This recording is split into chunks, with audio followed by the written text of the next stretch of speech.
All right, welcome everybody. How are you doing tonight? We're here to play some games tonight because Home Safety Hotline's new DLC is out today, and I made a few images for it, 3 to be precise. So, oh, hi Bean. He heard me speak. So yeah, say hi to Bean. Oh, he's purring. The greatest creature, the greatest threat to be found in this game. He was making everybody biscuits before we started, yeah. I had to turn on the Bean cam. Oh, he's burring. Yeah, hi everybody, welcome. Teach Bean a trick. Bean, do you wanna do a jump for us? To start off the stream? Let's see if he's up for it. Okay, Bean. Okay, strict time. Strict time? You gotta pay attention, okay? Hang on. I'm gonna turn on the Bean cam. I'm gonna watch you do a jump, maybe, if you're so inclined today. Okay, let's see. Hold on. I want to point this sort of up, so we can hopefully. Oh, this camera's so finicky. Okay. So we can hopefully see Bean jump. Let's see. Bean, ready? Gotta jump. Gotta jump. Up here. Now, you gotta do the full thing. Full thing. Come on. Above you. There's a treat for you. Come on. Come on. He is not participating. Come on, Bean. Nope. Treats are up here. You gotta jump for treats. Come on. Let me actually get him a treat in my hands, and you'll see how much he jumps. Okay, up. There you go. Very good. Did you let your treat fall? Did it fall? Dude. Come on. You gotta find it now. Or else I'll probably end up crushing it in my chair or something. Dude, oh, I found it. It's next to the PC. Found the treats. Okay, Bean, you do another one? Yeah. Now you idiots, don't let it fall. How's everybody doing tonight? Alright. How y'all doing? Sora Siphon Cryptid Mooney, Mecto, Han, Victor Trash, Shanty Carry. Hello everybody. Good to see y'all here. Arky Soup, hello everybody. He's a pro jumper, he's doing great. He was not like in the mindset at the start, but the moment I got a treat out for him, he was like, I get it now. This is my purpose.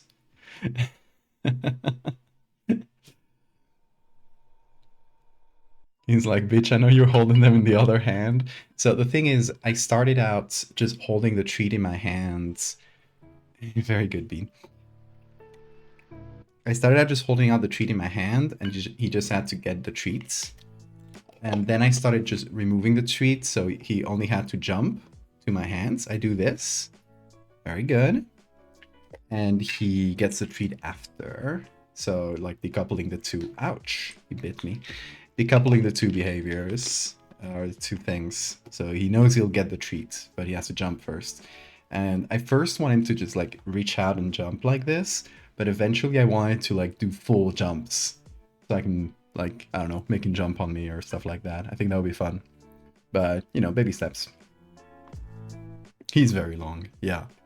That's the thing, you gotta point, like, really high up for him to, like, not reach. Because he can really stretch. You got Book a Bill? Hell yeah. Hope you liked it. Hope you like the little things I made for it.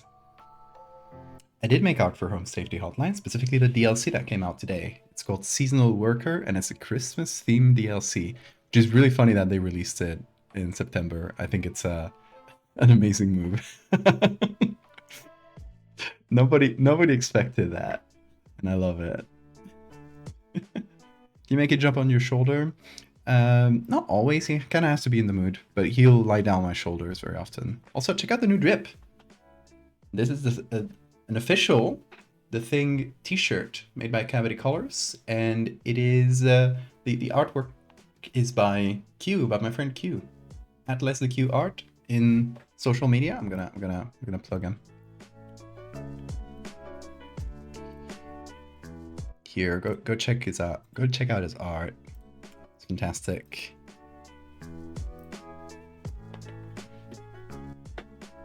You made that, yeah. It's great. I've been waiting for it for a long time. You can only get it in the US and UK. So I had my friend Lou buy it for me and then ship it out. So it came with the painting I showed you the other day. Hi Bean, he's still looking at me. He's still waiting for treats. Here he is. Oh, you can't see him. Wait, here he is. Anyway, I think I've yapped for long enough. Should we jump into the game? So, hold on. We turn off the music here, and it should be this screen. Yeah, here we go. Is Home Safety Hotlines like main screen here. This seems to be the DLC. There's also some other alerts. Mailbox. Video files on desktop. Is this... Please disregard these. I think this might just be... the alerts might be... Yeah, these are just the regular ones. It's not a new thing. House fires.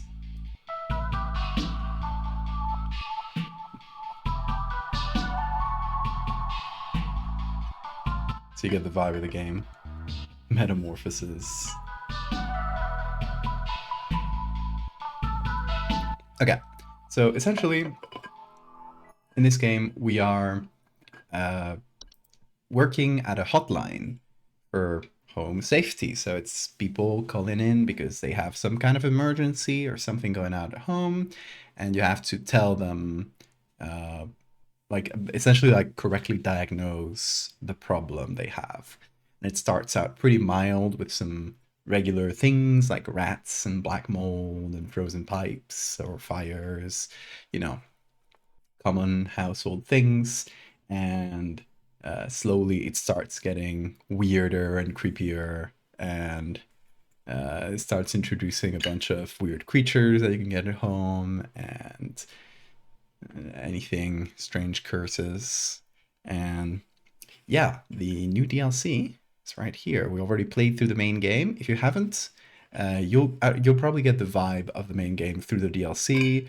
It's going to be a different story, I think, so you shouldn't be spoiled of the main game. If you enjoy what you see in the DLC, I recommend you get the full game. It's great. It's a small indie studio that's doing these.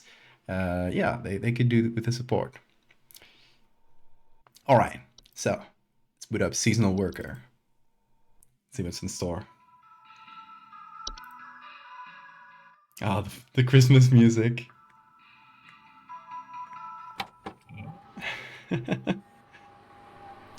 User Rebecca. So we're playing as Rebecca this time. Nice. I love the Christmas background and everything. Let's see what we got in our mailbox before we start.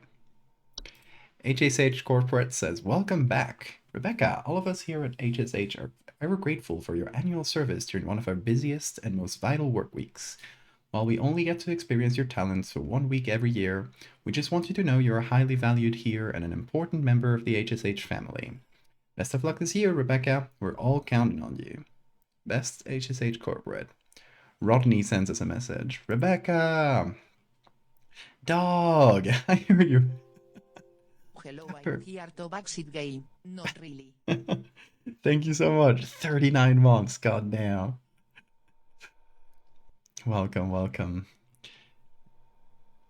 I hear you were back in the office today.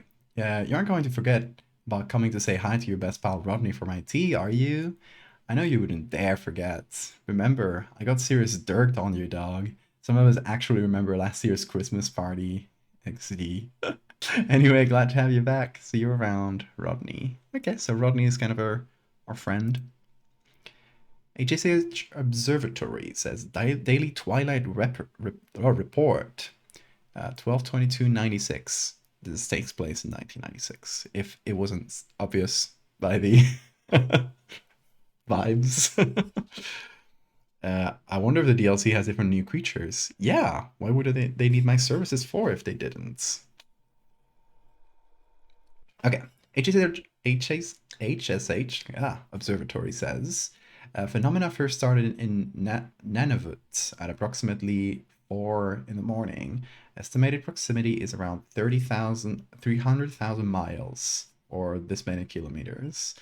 Current risk profile low to moderate. Seem to have some northern lights coming in, and it is reported like it's some sort of incoming threat, which I really like. Let's see what else we have. These are credits, shout outs to Nick Lives, who's the main guy behind this work. Let's see. Hey, I'm here. You'll see these three. Yeah, all these great artists. Lou did some pictures, Trevor did some pictures, Omega Black did some pictures. Or they each did one. Lou and I both did 3. So yeah, shout outs to everyone working on this game. Great stuff. Okay. Let's boot it up. Who's that guy? 3 days until Christmas. Ominous. There, we have cheer levels. New mechanic dropped.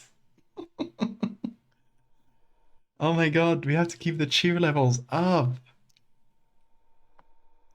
Okay, clock in.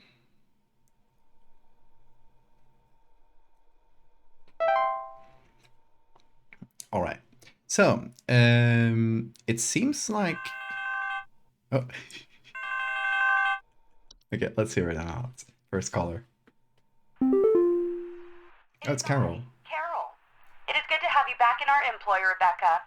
Thou art a lifesaver every season, and thy yearly return is appreciated as always. I, of course, have no need to tell you how things work here, but I will remind you that we are hosting our annual office Christmas party again the day after Christmas. It would please me to see you there. We're all counting on you, Rebecca. So Carol shows up in the main game, and she speaks really increasingly weirdly, and starts referring to you as like old English terms, which is really funny. It's kind of a bit from the main game, in case you weren't familiar. Love her hair. Love the headgear. Great stuff. Okay, so it seems like we got all the stuff from the main game. It's still there. But we still got some new inaccessible entries and some new ones. Okay, let's first hear the color, then we'll go through all the old stuff, all the new stuff. Geralt. Send over an electrician. Our lights keep flickering off, and we're trying to get our Christmas tree ready for when our folks arrive. Okay. Lights keep flickering off. Stay on hold. Okay, so these are just alphabetical order. I guess my face is kind of in the middle, isn't it? Gonna do something real quick. Yeah, I forgot this would be covered like that.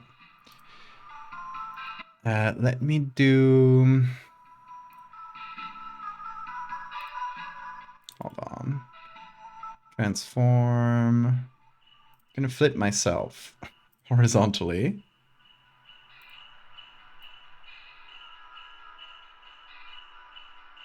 I put myself here. Is that better?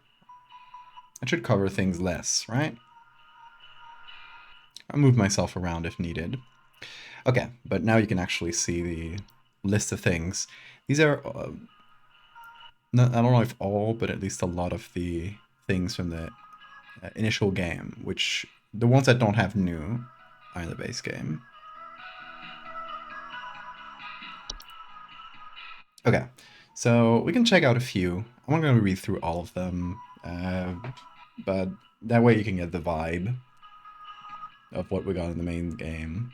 So animation are humanoid figures such as dolls, puppets, and marionettes that are capable of moving on their own, clattering noises at night, missing objects, etc. Got attic gnomes, subspecies of gnome known to rest in attics and ceilings. Homeowners infested with attic gnomes will often report a knocking or rapping sound coming from their ceiling, or a surplus of dust coming out of the ventilation systems. We got regular stuff like bats. We got... I love this one. It's really creepy. Bed hag. Large humanoid creatures with an elderly, woman-like appearance. They are known to dwell beneath beds, hammocks, and other suspended sleeping apparatus. Homeowners infested with bed hags will sometimes report croaking or wheezing sounds at night, or the feeling of a heavy weight on their chests at night. Make yourself replace the picture in each entry. That would be extremely funny if it didn't take so long. Regular stuff like bats and bed hags, of course. Bed teeth. Bed teeth are a rare kind of household fungus, known for growing in small cone-like shapes on the underside of bed sheets, blankets, or comforters. Homeowners infested with bed teeth often report mild discomforts when sleeping, such as tickling or itching, and more rarely slimy acidic residue on their skin. We got black mold, usual stuff. Boggarts, which are really creepy ones. It's a general term for a metamorphosed hob. So you got hobs, which are like commonly like imp-like things. Small humanoid creatures with grey burlap-like skin and small vertical tufts of hair on their head. They have no false face. They are known for their tendency to consume dust, dirt, and common sticky substances found on floors and dishes, cleaning them in the process. They generally only come out at night. So they're kind of helpful, but you gotta feed them, otherwise they turn into boggarts, which are metamorphosed hobs. They are large, hairy humanoids between 6 to 7 feet tall and bear fairly convincing false faces. They are known for causing household accidents such as flooding, fires, or electric outages. They also frequently observe their targets while they sleep. Boggarts are extremely dangerous to humans and pets due to their malicious nightly household activities, which can often cause injury or death. They also react very violently when seen by humans, but thankfully these instances are rare and they excel at staying hidden.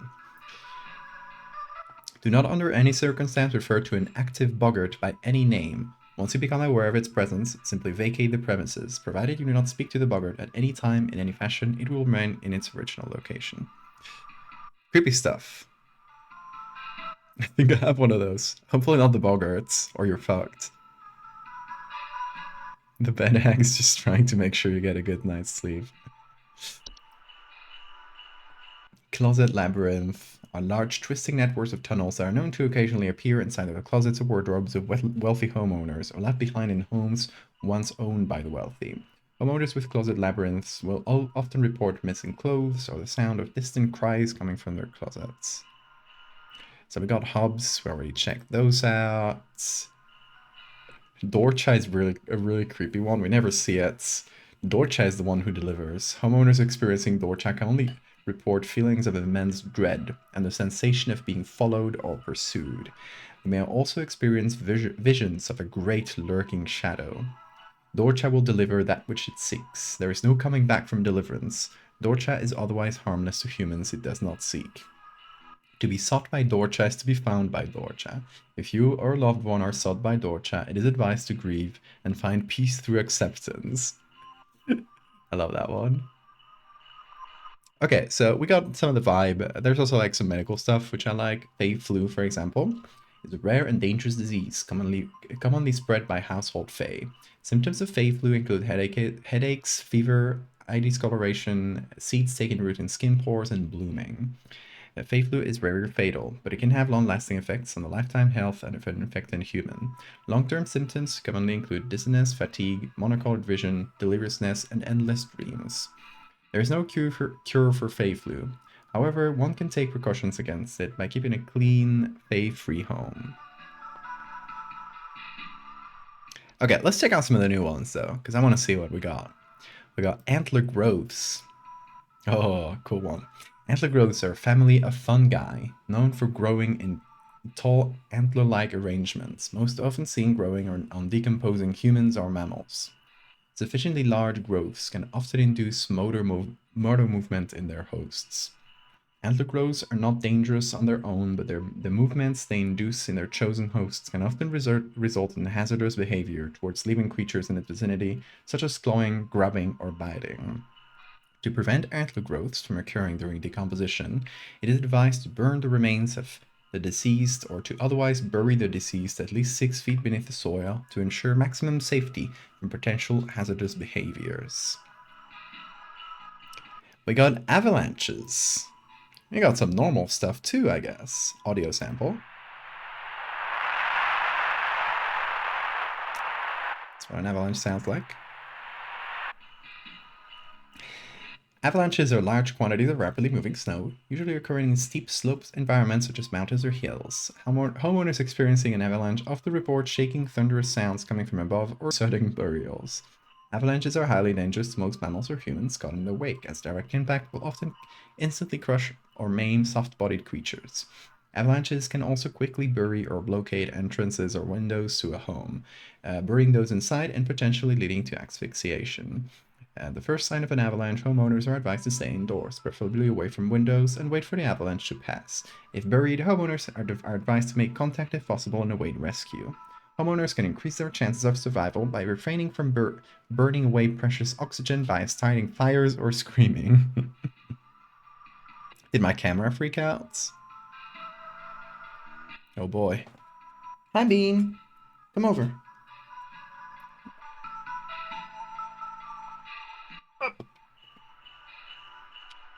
You're the real avalanche. Homeowners affected by Bean may hear meowing sounds at nights, scratching up against their legs, and the occasional bitten cable.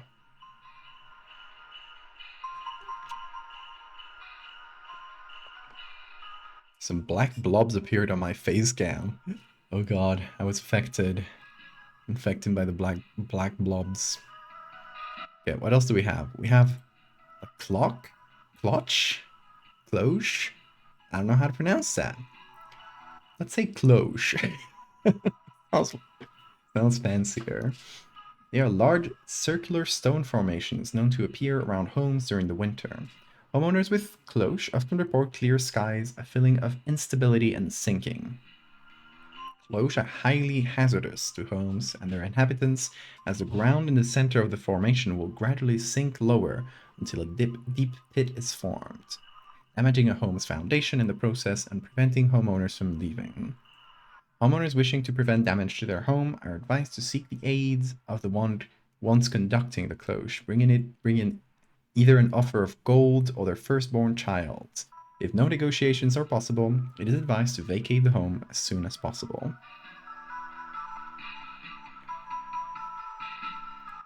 Curly, hey, it's Carol's VA / Nick's wife. Hi. I really appreciate that. Oh, Carol is actually here. Can't believe that.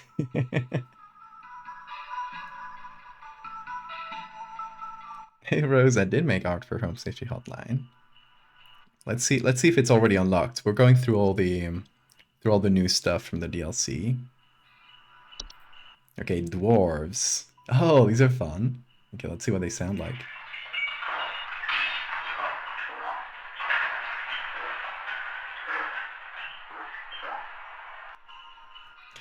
They are small rock-like creatures known for creating and living in underground burrows, sometimes extending their territory into human homes. Homeowners with dwarf infestations often report increased heat in their home, clattering or banging sounds, and finding rubble or holes in basements or cellars. Dwarves are harmless to most mammals, with their diet consisting mostly of insects, soil, and rocks. Dwarves' burrowing activities can often cause foundational problems or structural damage to a home.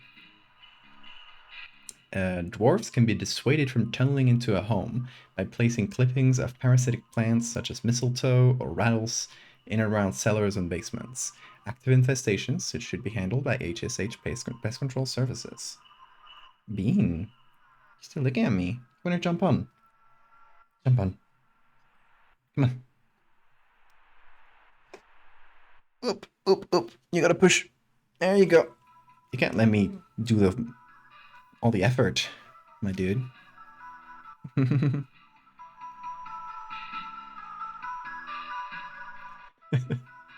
Rock and stone. We got elves.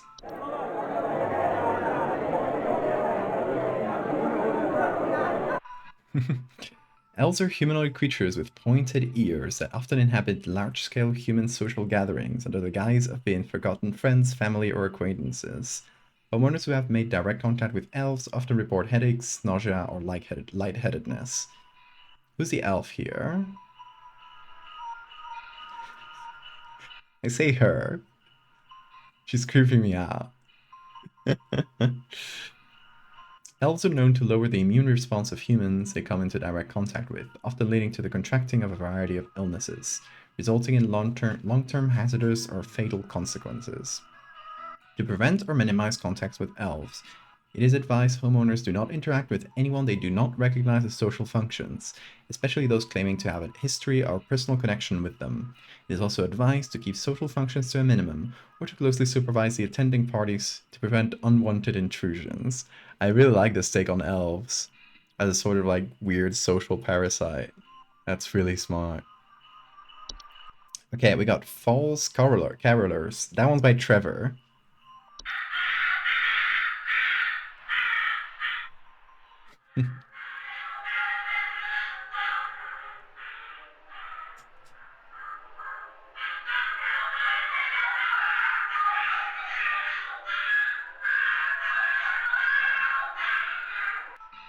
Good audio work on this one, I like that. The mix between bird sounds and carols is really good. False carolers are flocks or feathered humanoid creatures draped in many layers of clothing that are known for their pleasant singing vocalizations and for approaching the entrances of homes after dark. Homeowners afflicted by false carolers often report sounds of singing, missing neighbors, or large feathers appearing around neighborhood doorsteps. False carolers pose a very direct threat to humans and animals, as they are known to carry away anything that comes close enough to them, away to their nesting grounds to feed their young. If false carolers are suspected to be present in a neighborhood, all homeowners in the affected area should stay locked inside their homes until sunrise. As long as their chosen feeding grounds remain fruitful, false carolers will return to the same feeding grounds each night. Most false carolers will move on to other territory after a few consecutive nights of unsuccessful hunts. For more persistent infestations, it is highly advised to utilize HSH's pest control services.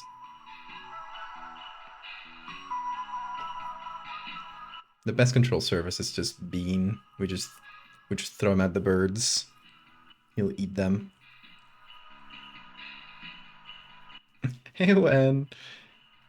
Okay, let's make Bean jump once he gets down. He needs to practice his jumping. Okay, we got Forgotten Boggarts. Forgotten Boggarts are wild, roaming subspecies of boggart that are untethered from memory. They're now known to dwell in uninhabited outdoor locations, such as forests or mountains, until they find new homes with those that are capable of witnessing and discussing them. Homeowners that have attracted a forgotten boggart will often report strange sightings and an obsession with discovery. Forgotten boggarts are harmless to those unaware or indifferent to their existence. There goes Bean. Bean.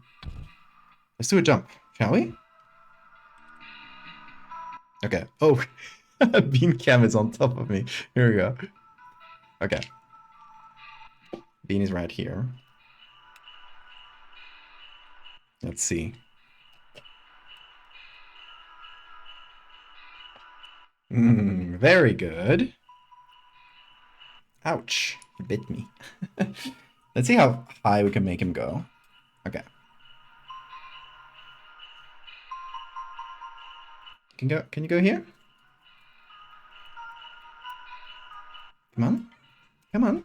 Yeah, very good. Good job. You're on the cat cam doesn't make me a cat boy. I will not confirm nor deny that. I've forgotten. He got tricks. Yeah, I'm teaching him tricks. He knows how to play fetch, get on my shoulders. He knows how to jump now. Ouch. Okay. Forgotten boggarts are harmless to those unaware or indifferent to their existence, but are a risk of inhabiting homes of those with an interest in discovering them and discussing them, thereby increasing the risk of hazardous activities such as flooding, fires, or electric outages. Now, like you guys know about forgotten boggarts, you might be affected by them, so be careful. It is advised homeowners do not dwell on the possibility of nearby forgotten boggarts or any forgotten boggart sightings or any thoughts of forgotten boggarts to prevent them from inhabiting one's home. Never speak of a forgotten boggart. I've said it so many times that I'm sure they're coming to me right now. Your cat can high five. Oh, that's cute.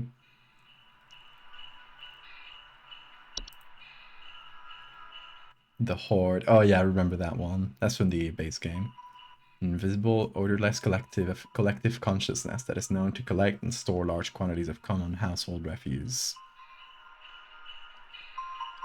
A living horde, basically. Mountain Warlock. Hell yeah.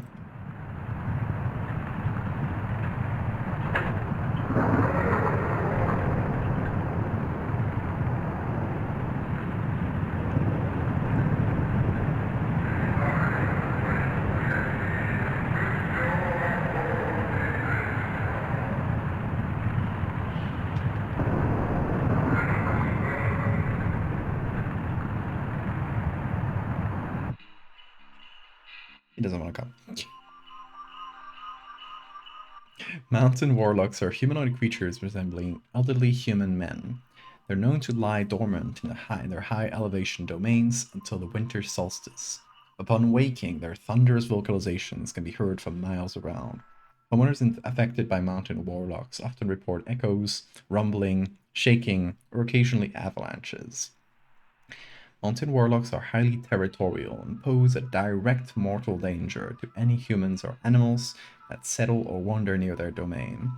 Their earth-shaking incantations can additionally cause severe damage to a home's foundation. Mounted warlocks cannot be safely removed by human force, but due to their severely dangerous presence, it is highly advised that homeowners utilize HSH pest control services as soon as possible.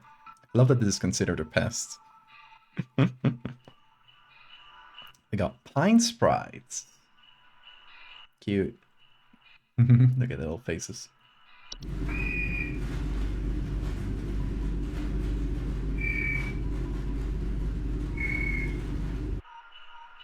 They are small green subspecies of sprites known for inhabiting pine trees. Homeowners with pine sprites often report rustling sounds or finding pine needles and sap in strange places. Pine sprites are harmless if left to their own devices, though their behavior can turn hazardous if their home is disturbed. They have been known to sometimes cause fires or electrical shortages when electrical devices such as lights are introduced into their homes. Pine sprites keep their chosen homes for their entire 160 to 180 year lifespans, so it is advised to avoid disturbing them by refraining from decorating any trees they have inhabited. Homeowners may also choose to safely relocate an inhabited tree away from their home by utilizing HSH pest control services. So, this might be the culprit. If, as a reminder, our guy here said, "Can you send over an electrician? Our lights keep flickering off. We're trying to get our Christmas tree ready from where the folks arrive." So they are setting up a Christmas tree, and it is causing electrical shortages when electrical devices such as lights are introduced in their homes, which are pine trees. So this person set up Christmas tree, probably got a pine sprite on it. So this is the first suspect here. Red nose! Yeah, we found one! This is one of mine! Here, you can see the signature. It's in the whiskers. Red nose is a seasonal illness characterized by the primary symptom of a red berry-like growth emerging from the mammalian proboscis. Most commonly occurs in wild animals, but can be transferred to humans via the spores it releases once blossomed. Red nose, while painful during the growth stage, is generally harmless to humans and animals alike with proper rest and care. Red nose will go away on its own after it has blossomed. To prevent red nose from spreading, it is advised to quarantine the affected individual until blossoming is past. So obviously, I had to take one that had some like medical horror things, which it's great. It's Rudolph the Red-Nosed Reindeer made into a disease. There's a pine sprite in your plastic tree. That explains everything. I did give diseases to 2 dogs. I'm evil like that. What is it, Bean? Do you want tea? Bean's looking at my tea bottle. How can we ever forgive you? Yeah, I'm being really evil lately. With all the animal horror. This dog is fine. It'll be okay.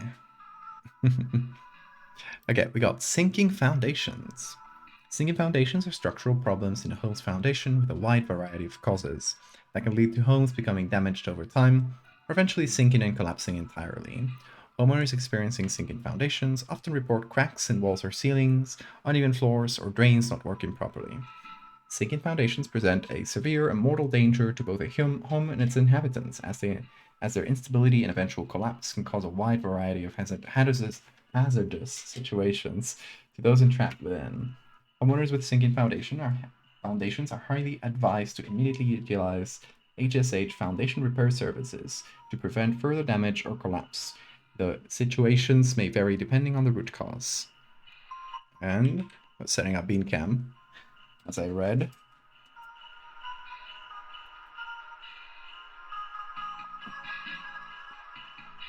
Here's the boy.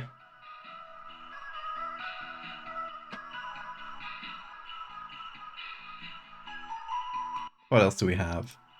Snow golems.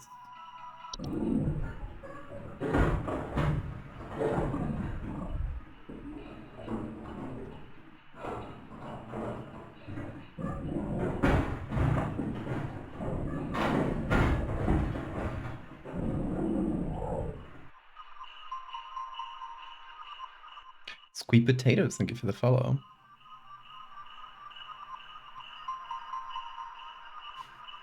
Geralt is Geralt is tired of this. Yeah, snow golems are large, humanoid mounds of snow that are capable of moving on their own. Homeowners experiencing snow golem infestations commonly report wet floors, power outages, recently faulty or broken heaters, or strange snow formations outside their home. Snow golems can prove hazardous to humans in a variety of ways. Their tendency to target home heaters, especially during hazardous freezing weather, can cause medical issues such as frostbite or hypothermia in the affected homeowners. Direct contact with a snow golem while it is in pursuit of its target is also frequently fatal. When caught early, snow golems can simply be removed from a home by turning up the heat in a home to speed up their melting process and blocking easy access to home heaters or fireplaces. Snow golems succeed in removing potential heat sources from a home. It is highly advised to utilize HSH pest control services. Snow golem versus shovel. Sugar wisps. Sugar wisps are an invisible subspecies of wisp known for its sweet, plum-like aroma and its ability to influence the dreams and appetites of humans. Homeowners affected by sugar wisps often report an increased craving for sweets, dreams of dancing orbs, and malnourishment. Sugar wisps can be quite hazardous to human health thanks to their influence on their victims' preferred diets. Sustained exposure to sugar wisps can lead to mild to severe medical problems, ranging from tooth decay to diabetes to starvation. Sugar wisps can be dissuaded from influencing their chosen victims by blocking access to their victims' sense of smell. Homeowners are advised to utilize nose plugs or a similar apparatus while they sleep until the sugar wisp eventually departs on its own. Then we got time wisps. Another type of wisp. It's a cool visual. Time wisps are a subspecies of wisps that appears as a faint candle-like lights with a friendly visage. They are known to temporarily displace objects and persons in time, and are most active at night. Homeowners that have experienced time wisps often report feeling newfound gratitude for life, a desire to better themselves, or immense existential dread. So this is like a Ghost of Christmas future. I love that. Get Scrooged. Time wisp's tendency towards temporal displacement, while sometimes beneficial, can often result in causing intense anxiety or stress in those who have witnessed their fates to be. Time wisps will pass through their own and their curse of a single night. No further action is required. Get Scrooged, idiots. I got the Twilight. The Twilight is an annual recurring phenomenon known for its diet of fear and suffering. Should it find sufficient satiation in these cravings during its time spent in our cosmic proximity, it will proceed to consume all things that dwell above and below the soil. The Twilight is a severe existential threat to all living things, so long as it finds sufficient feeding material. Its hunger should avoid being sated at all costs. That's why we must keep the cheer levels. It's to avoid the Twilight coming in. And you remember the first thing we checked was an email from that was describing like some northern lights coming in, like it's some kind of threat. That must refer to the Twilight. Twilight should be kept from its desires at all costs until it moves past. To prevent its feeding, all manner of fear, agony, and suffering should be avoided or mitigated at all possible on the calendar days of its proximity between December 21st and December 25th. It is also advised to spread as much cheer, celebration, and merriment during this time as feasible. And we got all of them. All the ones that are active right now anyway. So, I think it's pretty clearly the, what's his name? The Pine Sprites. Alright, it submits. Can I write it down? No, okay, I need to find it. Pine Sprites. Sending info to clients. Okay, we'll see if we got it right later.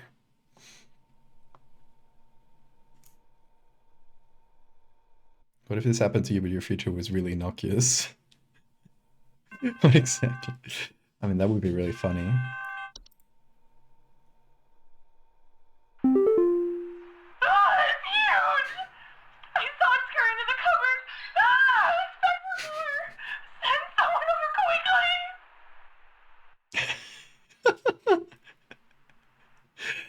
I mean, this could just be rats. Please hold. Janet. Janet, you gotta be more specific, girl. It could be anything. No one jump scared you. The only thing we know is it scurried into the cupboard. Did we have anything related to cupboards?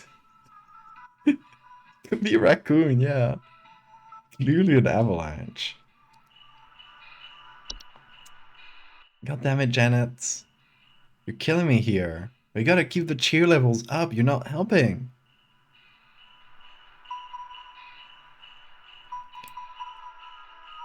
I mean, it's smaller than a cupboard. Because it's scurried inside.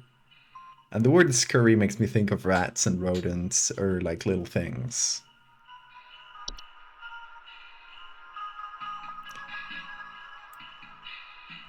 Or it's back for more. More what? Carbon monoxide. It could be carbon monoxide poisoning. Could be anything.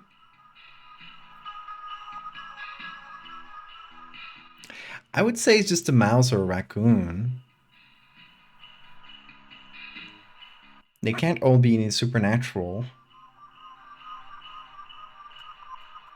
I feel like a raccoon getting in your cupboard, like in your house, is not as common. Would be more like, you know, rummaging through the trash.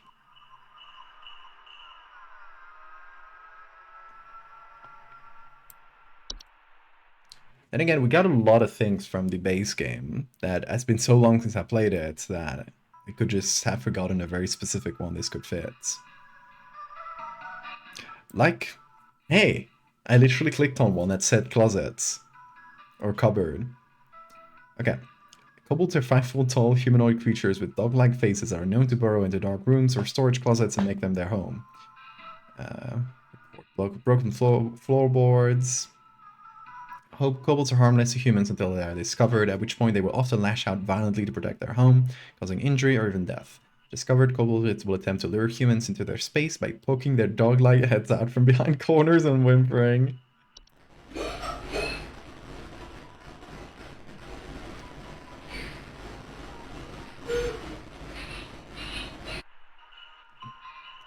Do not ever enter a kobold's domain. Okay, could be a kobold scurrying into a cupboard. I could see that. I think hobs are too benign. Hobs are they just clean your stuff. They're just little guys. They consume dust, dirt, and common sticky substances, cleaning their home in the process. They're not dangerous to humans, but they can do mischievous acts or metamorphoses. So, what do y'all think? Rats or kobolds?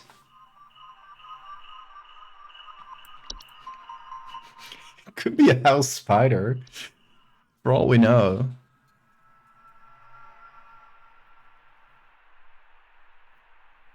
It's huge is very relative.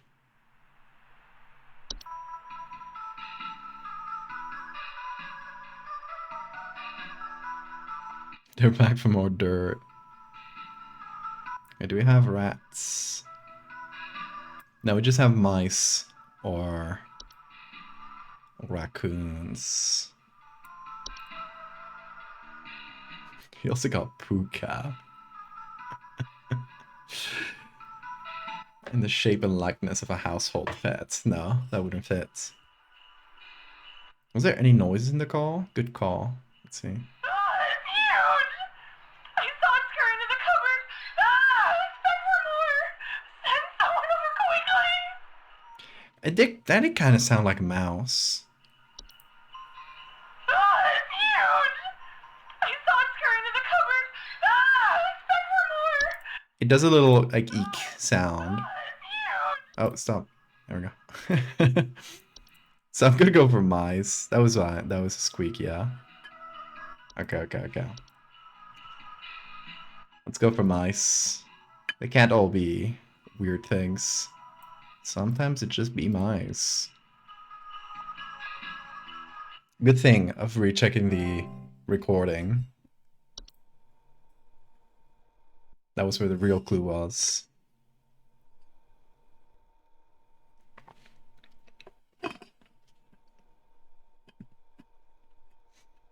Let's see who else calls in today.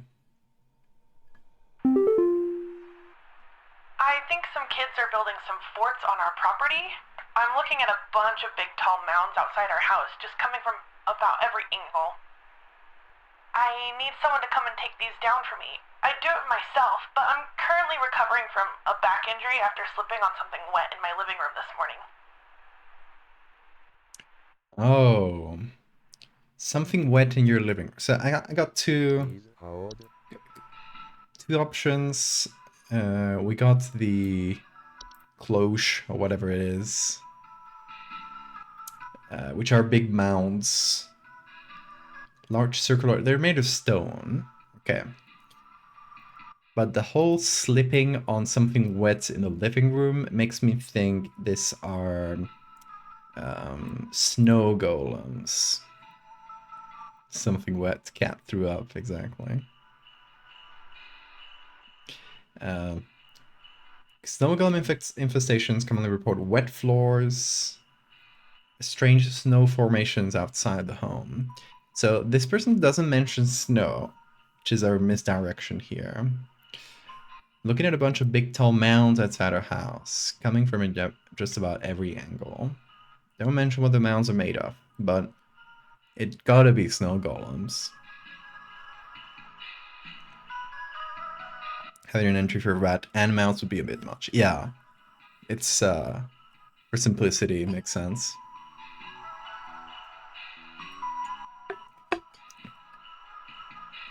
Okay. Snow golems.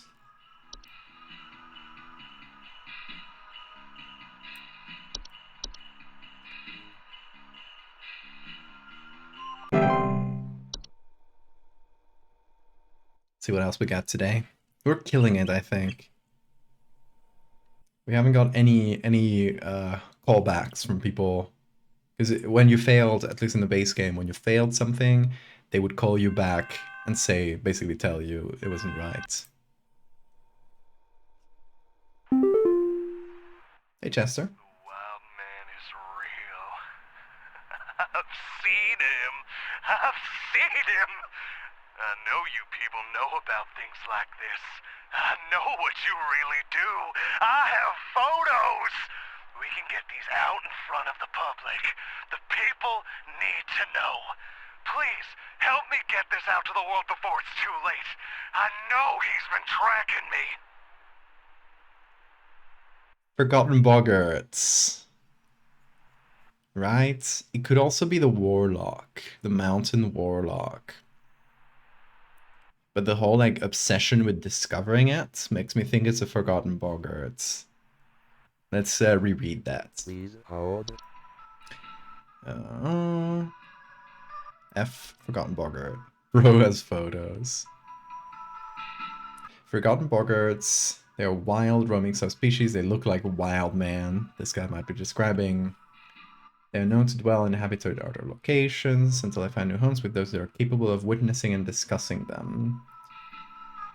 Homeowners that have attracted a Forgotten Boggart often report strange sightings and obsession with discovering. Yeah. So this person discovering and discussing Forgotten Boggarts. Yeah, definitely seems like it. I think I'm pretty clear on that one.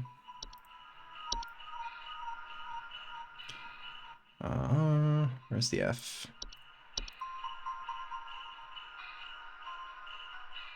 What's a boggart? Guy who's forgotten. Good job. You're doing good. Hey, so far our cheer levels at 100%. They better be staying there. Spreading cheer and whimsy and joy all throughout the land.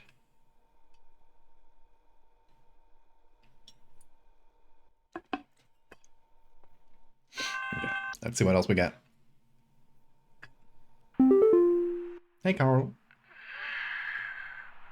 Please help. Can't move. Uh-oh. Too weak. Need more. Need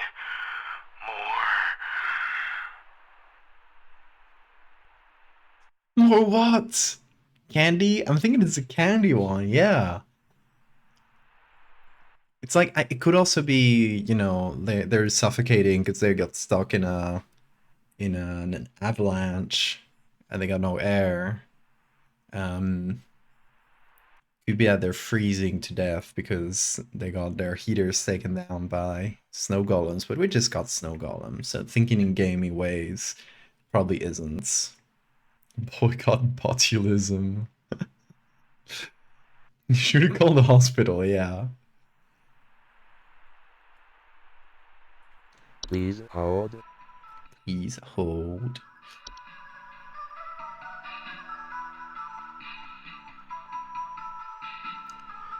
So, yeah, what was the name of it? The Sugar Wisps?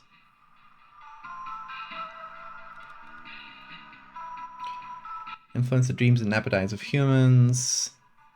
They can lead to malnourishment.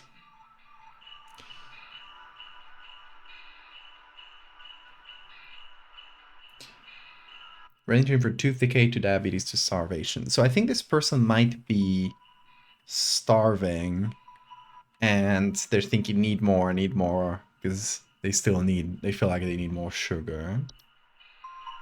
but they won't eat anything else. What do you guys think? Is that far-fetched?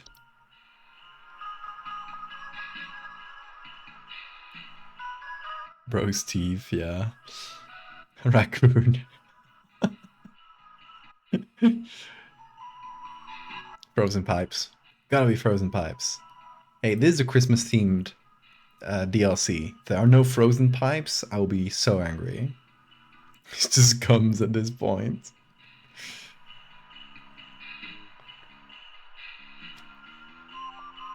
Yeah, I can't think of anything else, at least from the DLC, that it could be. I'm trying to remember stuff from the original to see if anything else could fit.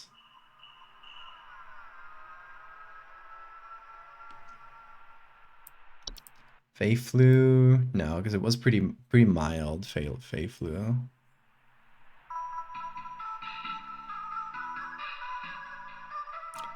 Okay. I think let's go for Sugar Wisp. We've probably gotten all the other ones correct, so we fail here. It's not a big deal. Housefire burned his teeth away. He wants more fire, exactly. It's weak because he inhaled all the smoke from the house fire. Makes sense. Is the song called? Yeah, it's 12 Days of Christmas. Like a version of it. Okay. Let's go for Sugar Wisps. Okay. Now we just gotta wait for the next one. We were like the... No, was it the Time Wisp, was it? Or Time... Yeah. The Ghost of Christmas Past.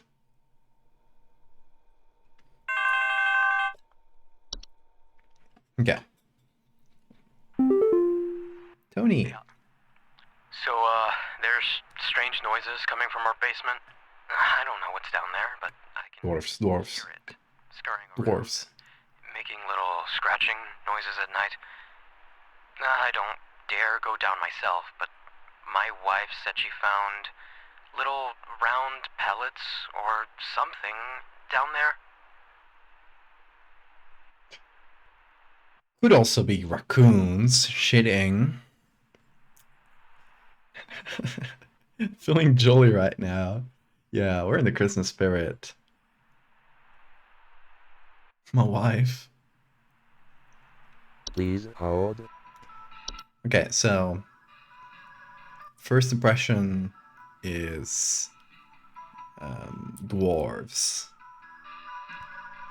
Small rock-like creatures. Clattering or banging sounds, finding rubble in holes, or holes in basements or cellars. I guess none of that is described, so it might be a misdirection.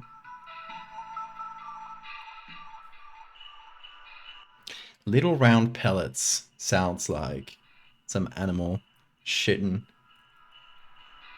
in that basement. See you later, Maxwell.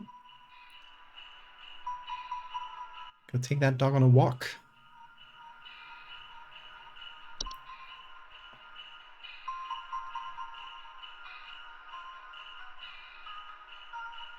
Alright, we just had mice. So, like, this could unironically be a raccoon. You'd never guess.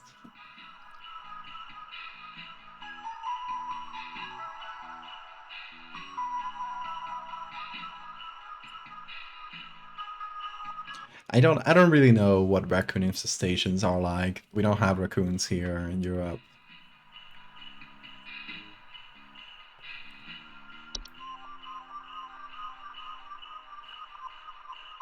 But wait, there's also stuff from the base game.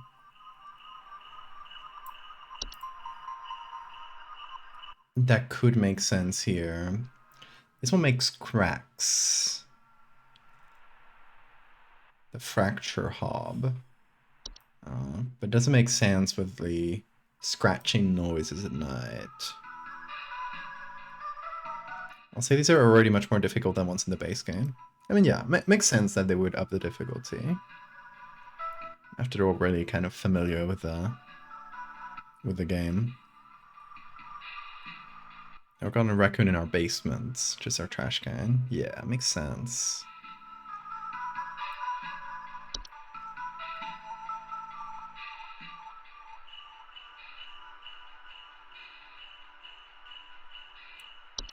What's a night gnome? Known for the tendency to enter the sleeping quarters of humans to watch them while they sleep. Look at this little guy.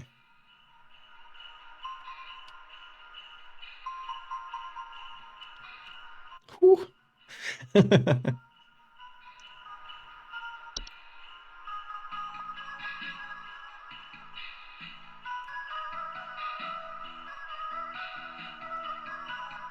I mean, it could just be mice again. The scratching noise is very mice. Trash gnomes. No, doesn't fit.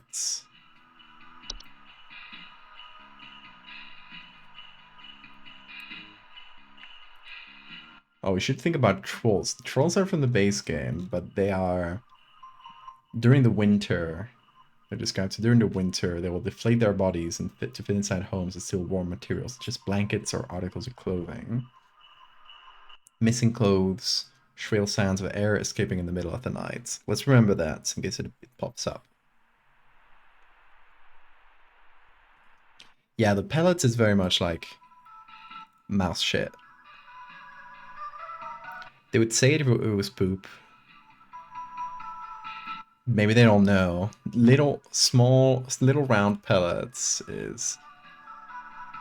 I don't. This game tends to do a lot of like misdirection where they don't mention like the specific word that you need, so you gotta like fill in the blank essentially.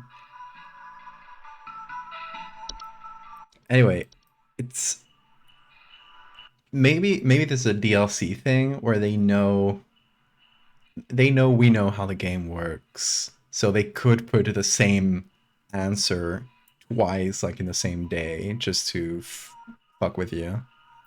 I'm gonna go for mice, and we'll see. Because I really don't think it's dwarves. I think that's a misdirection. They want me to think dwarves.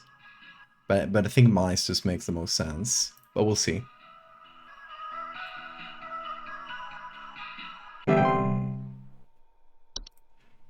I'm sorry, Witless. Raccoons didn't make sense here. Your shift has ended. You have reached the end of the scheduled work session for today. Please clock out below. Accuracy 100%. It was mice twice. I knew your tricks, game. You can't fool me.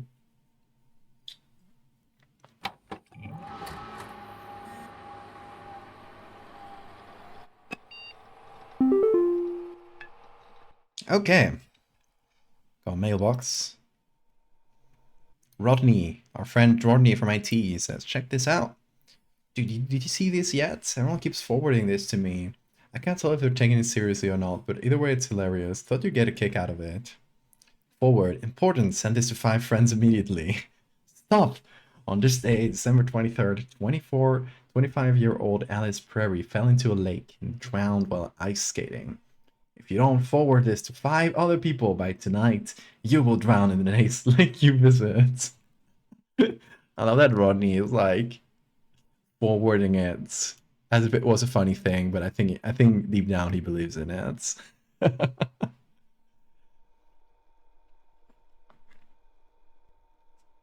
Can't believe it. I was right when I said it was all mice. Makes sense. It's a double misdirection. Alright. Okay, Daily Twilight Report.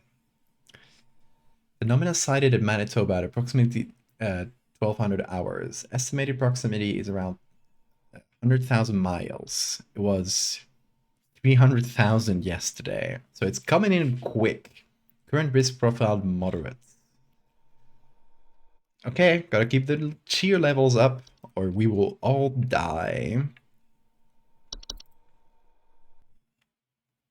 2 days until Christmas.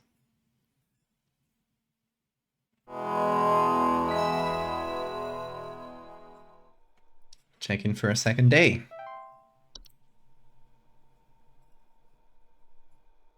Let's see, we'll probably have some new entries today. Let's scroll down. Oh, not yet. I think they we gotta wait for Carol to pop in. Whenever you want, Carol. Slow day. Greetings, Carol. Rebecca. It is Carol again. There have been reports of some new activity, so we have gone ahead and made some new information available to thee. I pray things are going well thus far. Thou knowest as well as I what is at stake. I do hope to see thee soon, Rebecca. Okay, new entries now available. Good. I'll check them out after the first call, which should be coming in at any point.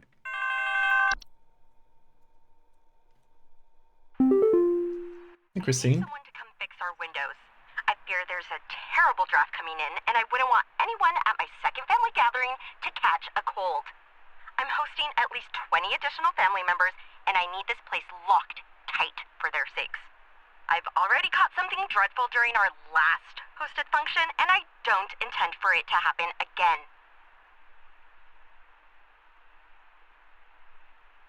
Okay.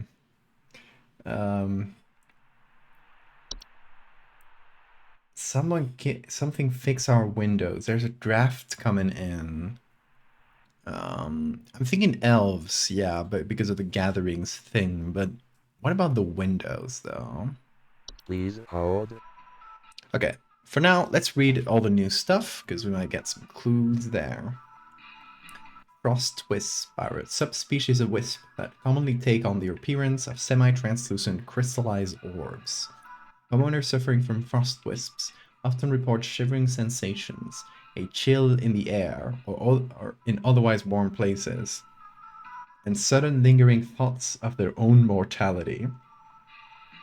Frost wisps are harmless to most mammals and humans in their vicinity, as long as they keep their distance, but direct contact with a frost wisp can cause hazardous effects, such as frostbite.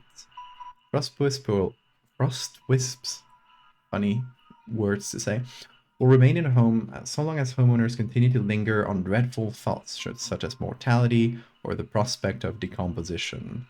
Homeowners are advised to distract themselves with any matter of cheerful activity, food, or friendly company to keep such thoughts at bay. For more persistent frost wisp infestations, it is advised to utilize HSH pest control services. This could be it.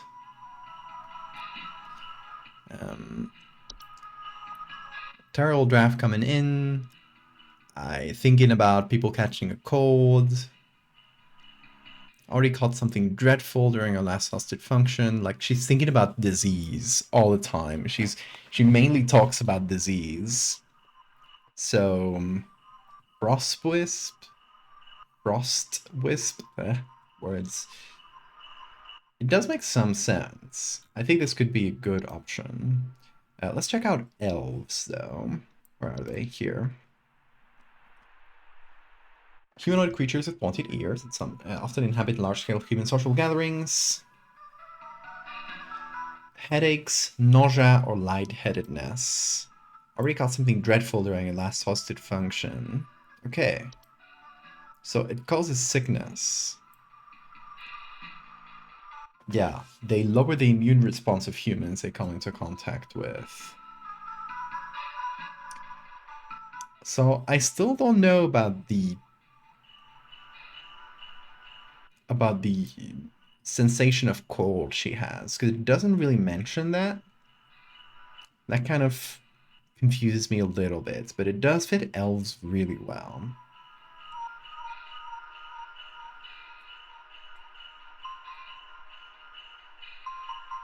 She had an elf last year. It definitely seems like it. Okay, so elves, really likely possibility here. Frost wisps are also out there. It's a possibility. Hands. Hands is a human-shaped husk of cloth, rags, and straw, known for sneaking into the homes and domains of the affluent, wealthy, and fortunate. Homes occupied by hands commonly suffer symptoms such as the appearance of strange markings, the faint sounds of rustling, or occupants suddenly behaving abnormally.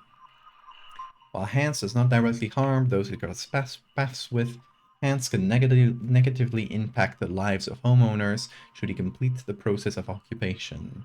Occupied human adults may commit acts they do not condone, including more hazardous behaviors such as murder, debauchery, and arson. Homeowners should swiftly evacuate any home suspected of hands' occupation. If a family member or loved one be successfully occupied by hands, it is advised to contact pest control services immediately.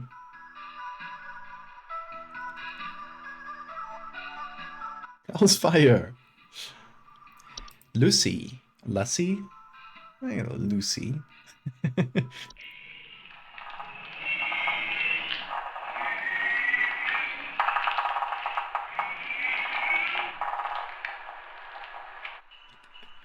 I love that the picture looks like it's eating shit. It's just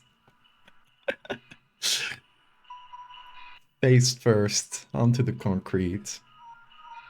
Okay, Lucy is a semi-solid humanoid creature vaguely resembling a pale human woman, known for sleeping inside homes during hailstorms. Homeowners often report a slimy semi-transparent substance near openings such as doors, windows, air ducts, and chimneys. Lucy can be quite hazardous to any humans or pets that it crosses its path, as Lucy is known to steal the warmth of warm-blooded animals, often leaving behind their crumbled frozen remains. It is highly advised to quietly hide all warm-blooded inhabitants of the home if Lucy is suspected to be present, and wait patiently for it to pass through on its own. Bro, God bro lacking, yeah. The mayor. Oh, sorry, Bean. I startled you. The mayor this is one of Lou's pictures.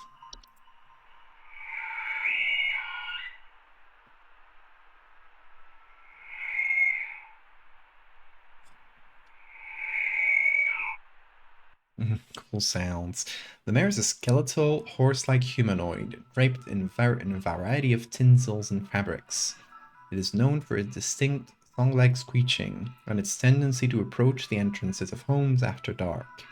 Homeowners often report the sounds of wailing, screeching, or singing. The mare poses little to no danger to humans or animals, but has been known to consume large amounts of a home's food and beverage if invited inside. The mare cannot be disrupted while feasting. The mare poses no direct threat to homeowners and can either be invited in to let it feast until it's contented, at which point it would leave on its own, or it can be safely ignored if homeowners are willing to bear with the noises it creates for a few hours. The use of earplugs or soundproof materials can assist homeowners who do not wish to invite the mare into their home. Hey! Tay-Tay! Hello, welcome! How was your stream? We're playing Home Safety Hotline's new DLC, which is Christmas themed. So we're getting in some early Christmas jolly spirits.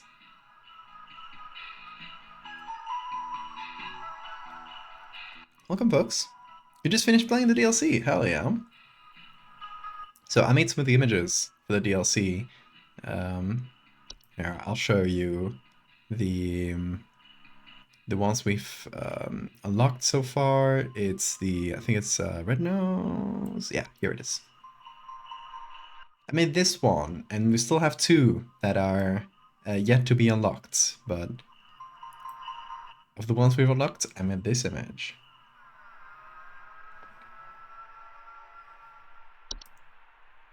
And we're just looking at, what was her name? The Mare. The Mare was made by my friend Lou. We got some pictures made by Lou. I think this one and two others. I don't recall which are the other two, but I think we'll find them. And there are also there's also one picture we've seen made by Trevor Henderson, who's another friend of mine. And it is False Carolers. It's here. Really cool one. You're lurking here as I wind down from stream. Hell yeah. You rest. Take some rest. Get some water.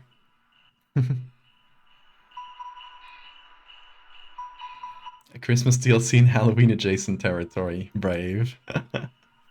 Exactly.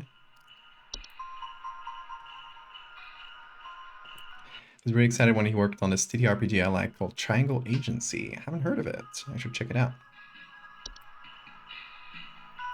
Okay, but yeah, we were checking out the new entries that we just unlocked. One of which was the mayor. You just invite it in and it eats all your food. No big trouble.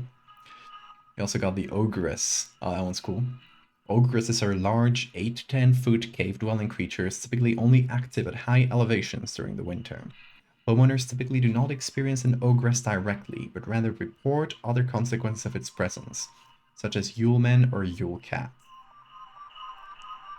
I think I know. This is some folklore from, I think, Iceland, might be Norway. The Yule Man and the Yule Cat. In some rare instances, an ogress will see fit to visit a home if they fail to acquire their targets through other means. Due to their size, their subsequent entrance to a home can prove catastrophic to a home's roofing, foundation, and its inhabitants. To prevent an ogress from entering one's home, it is highly advised to avoid escalating their activities by allowing Yule Men access to a home. Homeowners that wish to avoid the attention of an ogress in the first place can reinforce and advise benevolent behavior in their children. I assume we'll have the Yule Man and stuff. Yeah, they're back there. We got winter fur. It's a highly contagious seasonal virus known to cause the rapid growth of white hair-like follicles around an infected individual's face, body, and eyes. So it's like Santa disease. Full coverage is expected to occur within the first 48 hours after infection. It is most commonly found in mammals and is contracted through direct contact with the infected. So it's the Santa Claus movie. You kill Santa and suddenly you start growing a beard. Subsequent blindness caused by winter fur can create more hazardous conditions and reduce quality of life for those infected. Winter fur is also known to attract other dangerous pests, such as any variety of ticks and fleas. Once winter fur has completed its growth, it can be mitigated using any variety of traditional shaving equipment, such as razors, to reduce the chance of attracting ticks or fleas. The infected individual should be quarantined from other parties indefinitely to avoid spreading the virus further. I want this, it seems cool. The winter fur or the game? Yule Cats!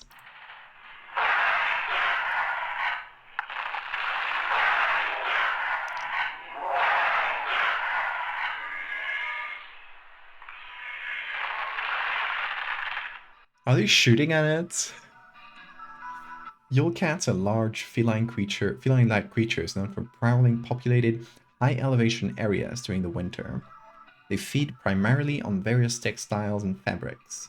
Homeowners experiencing Yule Cats often report sounds of hissing, growling, large paw prints in the snow, and missing clothes or neighbors. Yule Cats' diets of fabrics can prove quite hazardous to clothed homeowners, as opposed to the naked ones, if caught in their path.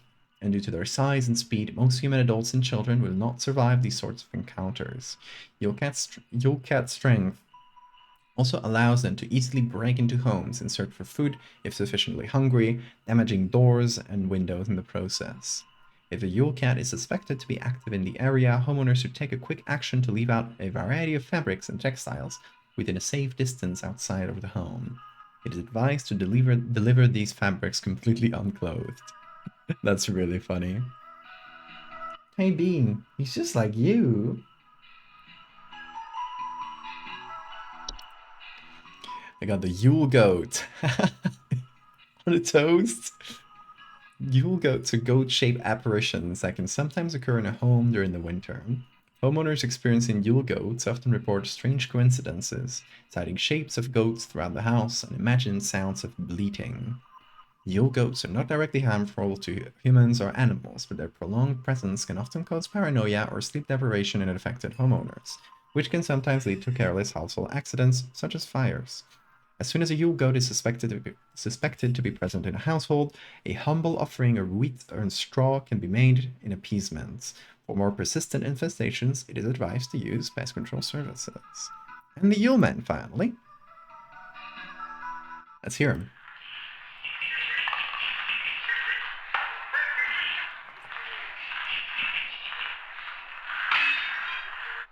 They're the Yule lads.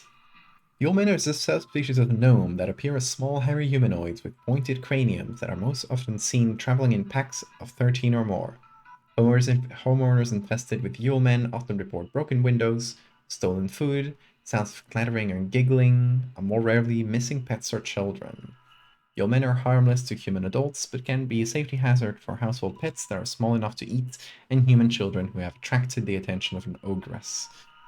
Yeomen will typically leave a home on their own once satisfied with their taking. To prevent yeomen from entering one's home, homeowners may board up windows and close off sufficiently large openings, such as chimneys, but in most circumstances, this is highly inadvisable. I like these little guys. Okay, these guys say broken windows, but it doesn't meet any of the other symptoms here.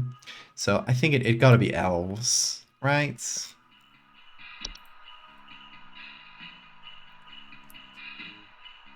It gotta be elves. It talks about the windows, but then it starts talking about people catching diseases during family gatherings, which really seems like the description of elves here. So I'm gonna go for it. Where are they, elves?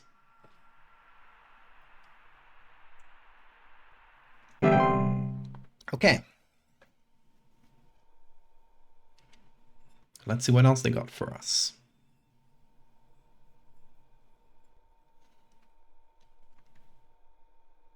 Hey, Bean. I'm waiting for the call, Bean. Bean, do you think a Yule Cat will show up? I hope so.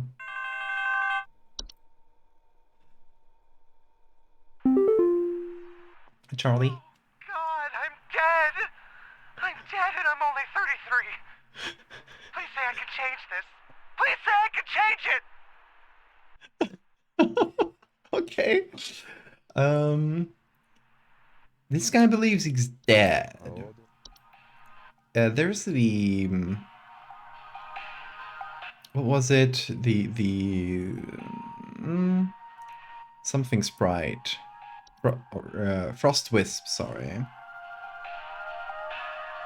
Time Wisp. Could be Time Wisp. May I make a suggestion? You're gonna say raccoon, aren't you?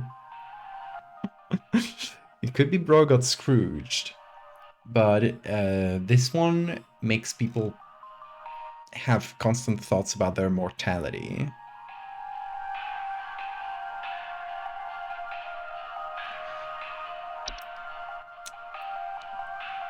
But yeah, the fact that it says, I'm dead and I'm only 33, please say I can change this, it feels like he saw some of his future.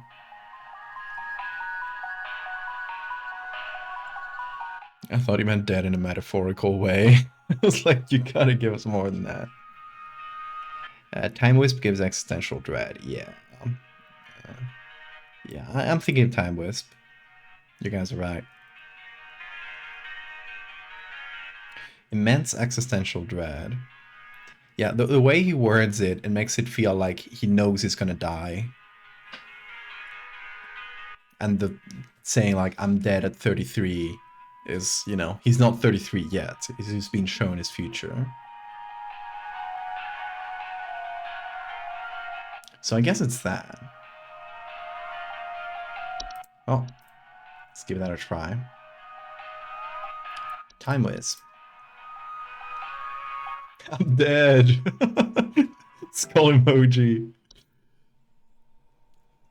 You could just be dead in a house fire. Killed by a vicious raccoon.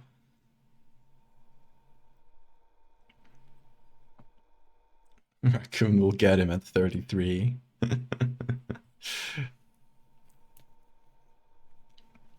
But yeah, I think Bro got Scrooged. There's some kind of dying animal in our yard. Can you send someone out to put it out of its misery? It's been screaming like hell for the past hour, and I'm far too squeamish to go look at it or touch it myself. My son is only 10 years old, and he's very worried about the poor thing, so please hurry. Could it be the antlers that make decomposing things move? The house fire is dying. Hey Maxwell, we found a cicada. A gift. A gift from nature. It could be a dying raccoon, obviously. Please hold. Let's see, do we have audio for antler growths? No. Okay, a family of fungi creating tall antler-like arrangements on decomposing humans and mammals, which induce motor movements in their hosts.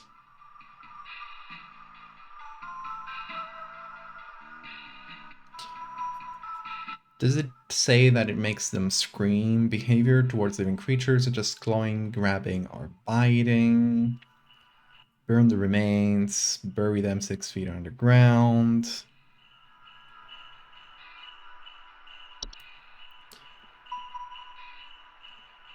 It says it's screaming, but we don't really know what it looks like because this girl has not even looked at it.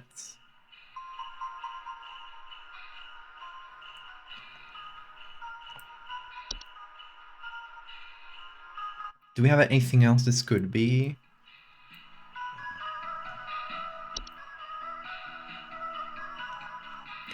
Dying animals.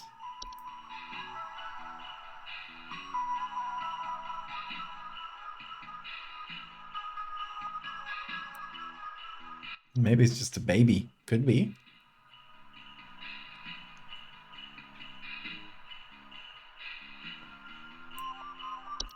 Could also be the mayor screaming outside.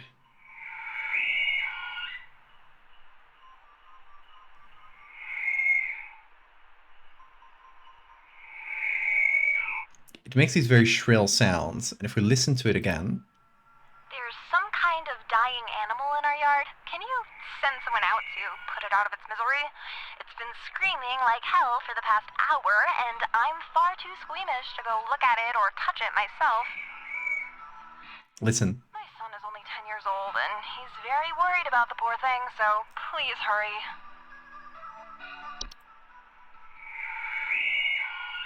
That's a match. I think that's very clear, right? Once you hear them like side to side. A raccoon. Obviously. Like, come on, y'all. Gotta be the raccoon.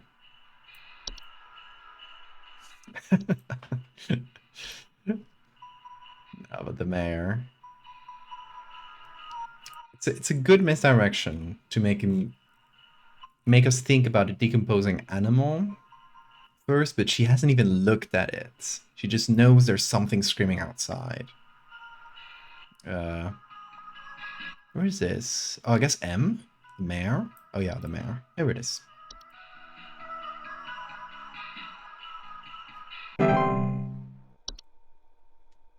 Okay.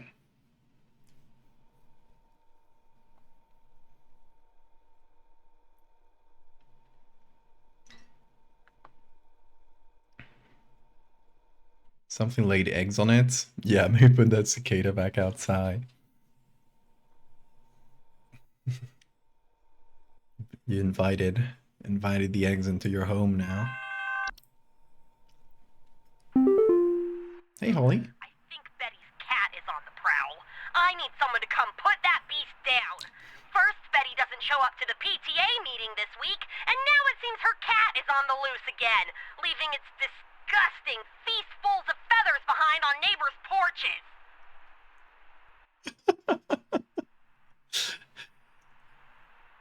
Feathers. Please hold. I'm thinking it's the false carolers. Large feathers appearing around neighborhood doorsteps. Yeah. Fistfuls of feathers showing up behind on neighbors' porches. Tell her to go outside when she hears the singing. Cats don't usually have feathers, ma'am. I think she's assuming like, the cat has been hunting birds and leaving them in people's doorsteps. I assume. What's a PTA meeting? Is that a clue? I don't think it is, but... Oh yeah, missing neighbors. It also talks about missing neighbors. So Betty not showing up to the PTA meeting probably means she opened the door for the carolers and got eaten. Don't think you'll be seeing Betty again, yeah.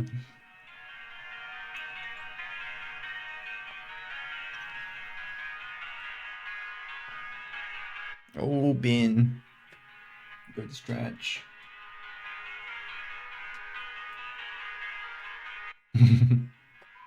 Betty's fucking dead. But yeah, what's a PTA meeting?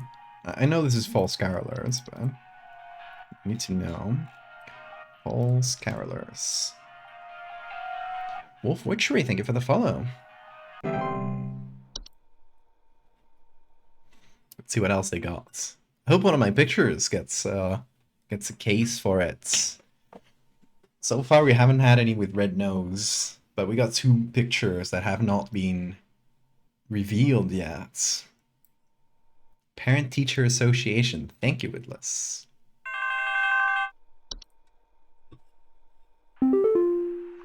Hi, Rhonda. I think there's some kind of mold problem in our house. I keep finding this nasty kind of thick slime residue near the air vent, and I think it's scaring the pets. Our poor cat hasn't wanted to come back inside yet, so I need this fixed as soon as possible.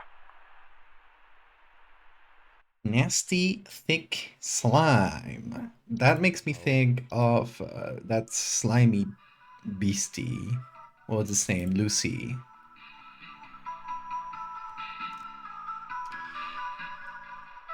Pale human woman over sleeping inside homes during hailstorms. Slimy, semi-transparent substance near openings such as door, windows, air ducts, and chimneys. Thick slime residue near the air vents. And known to steal the warmth of warm-blooded mammals. I think Lucy might have eaten this person's cat, or not eaten, but killed it. And that's why it hadn't come back. Or the cat kind of knows it can't come in, like some sort of cat instinct. Bean! It's Bean. It's Bean's fault. He's eaten the cat. Yeah, but I think it's Lucy. Let's go for it, I think. LLL. Oh, the cat stay outside if it's hailing. You got pierogies? You got one for me? You got one for Bean? Bean. Oh, okay. Big stretch. Alrighty. He's just switching his sleeping spots. Look at what he's doing. Bro. Bro, why are you sleeping like that?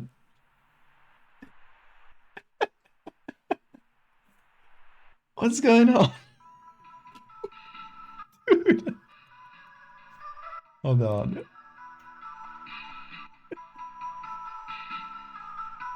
Look at him lag. Sure, if that's comfortable for you, man. Like, go for it, I guess. Oh, Bean. Okay, let's go for Lucy.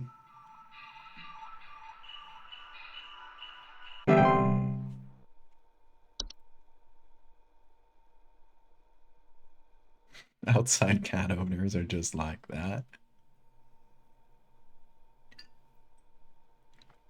Nothing is wrong with my son. Come on. Oh, there goes his leg. Oh my god, I think there's an avalanche outside! Our home is right below the mountain!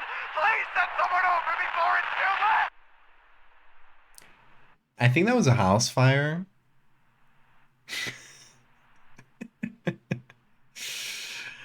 Oh boy. Well, Please hold.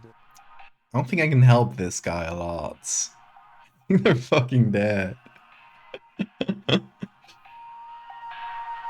There were other things that caused avalanches. This game has voice acting? Yeah, all the calls are voice acted. Avalanche of raccoons. Wasn't there one that caused avalanches? I don't know which one it was. I think it might have been the mountain warlock? Yeah. Occasionally avalanches, but we've had no clue that this might be a mountain warlock. It's just avalanche. Should totally buy this game. Yeah.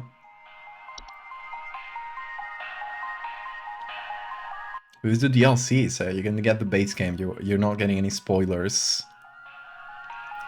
Yeah, avalanches. You already said it was an avalanche. Yeah, the guy kind of said it. I'm not sure we're the right person to call for an avalanche.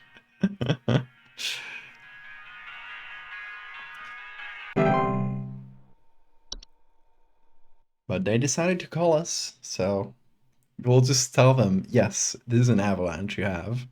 I can confirm. The thing you said is an avalanche? It's an avalanche. Hey, Sam. Doctors told me to call here. I think I caught some kind of dog disease. My neighbor's freak dog sneezed on me or something, and now it's growing on me. I can feel it underneath my skin, this horrid little bump forming. It's hurting very badly. Please, can you tell me what to do? It's Red Nose! Please hold. My picture got featured. I know this one is Red Nose. It's either that or it's really good misdirection, but if it is, I'm gonna fall for it. One of mine!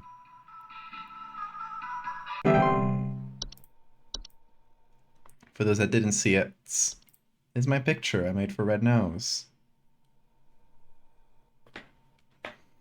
Some kind of dog disease? I did this to him.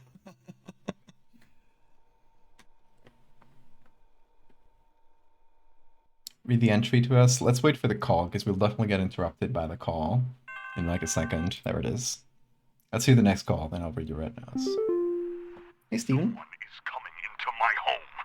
Your security cameras broke on me, so I can't see who it is. I can hear their shoes squeaking or something in the footage when they came in to steal my Santa outfit. Do you have some kind of policy compensating your customers for selling them faulty equipment? Shoes squeaking. Came in to steal my Santa outfit. Interesting. What is it, the one that ate fabrics? Not the Santa outfit. Hold. Well, let's first read Red Nose. For those who missed it before. Red Nose is a seasonal illness characterized by the primary symptom of a red berry-like growth emerging from the mammalian proboscis. Most commonly occurs in wild animals, but can be transferred to humans via the spores it releases once blossomed. Red Nose, while painful during the growth stage, is generally harmless to humans and animals alike with proper rest and care. Red Nose will go away on its own after it has blossomed. To prevent Red Nose from spreading, it is advised to quarantine the affected individual until blossoms has passed.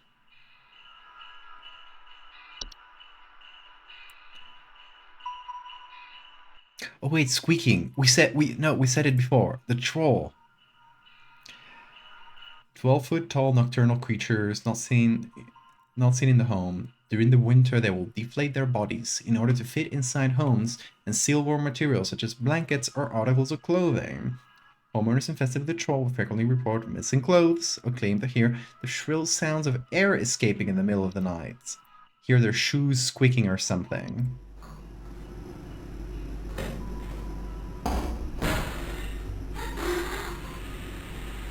It's kind of squeaky.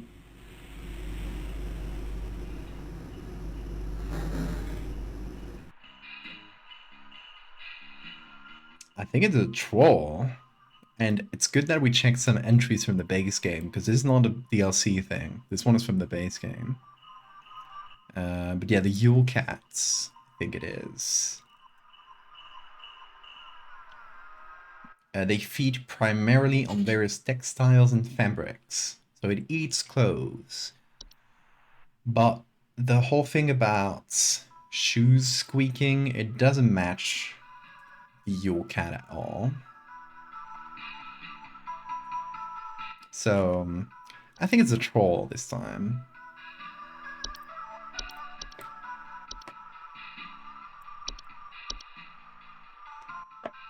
See if we got it.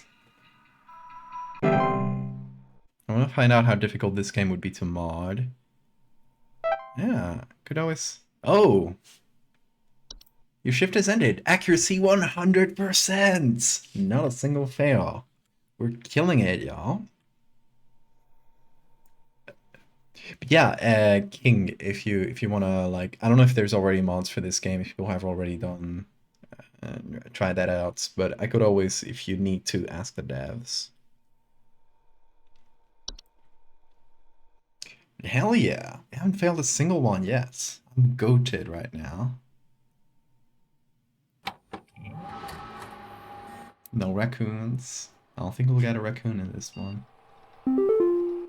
Okay, third day.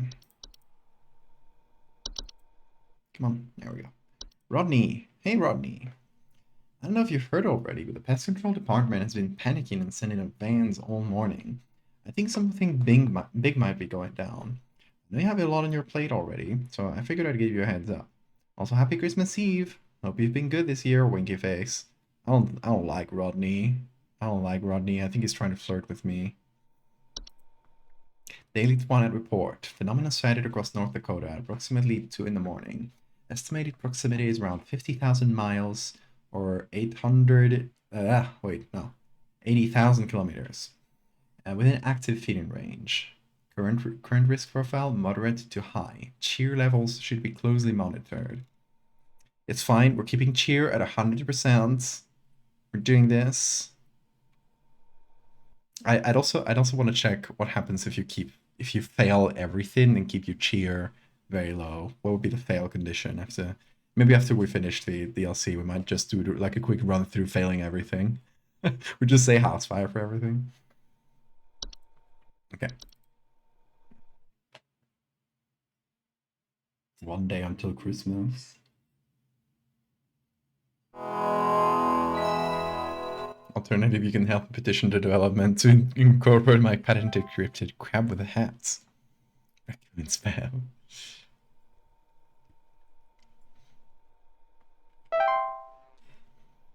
Okay, let's see what new entries we get today. Arson run.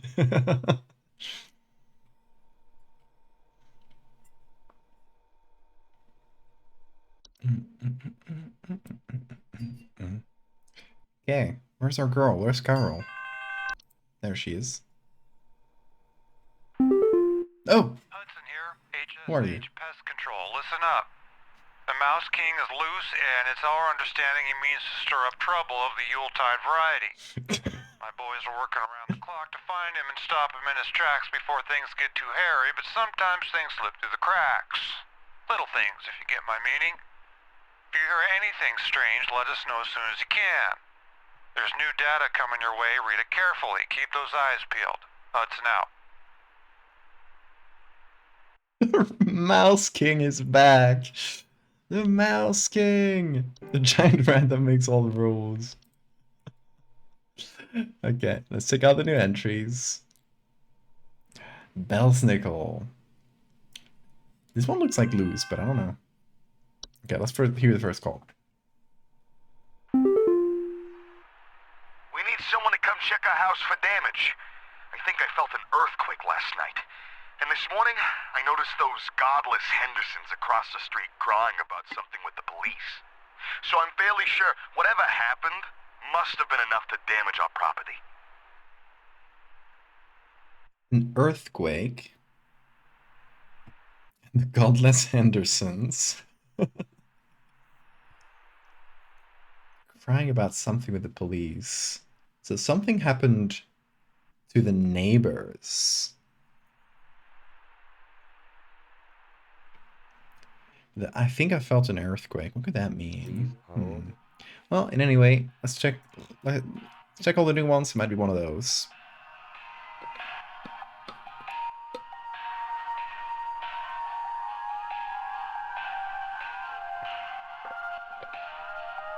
Wasn't there like a mouse in the base game? One that kept emailing you? Yeah.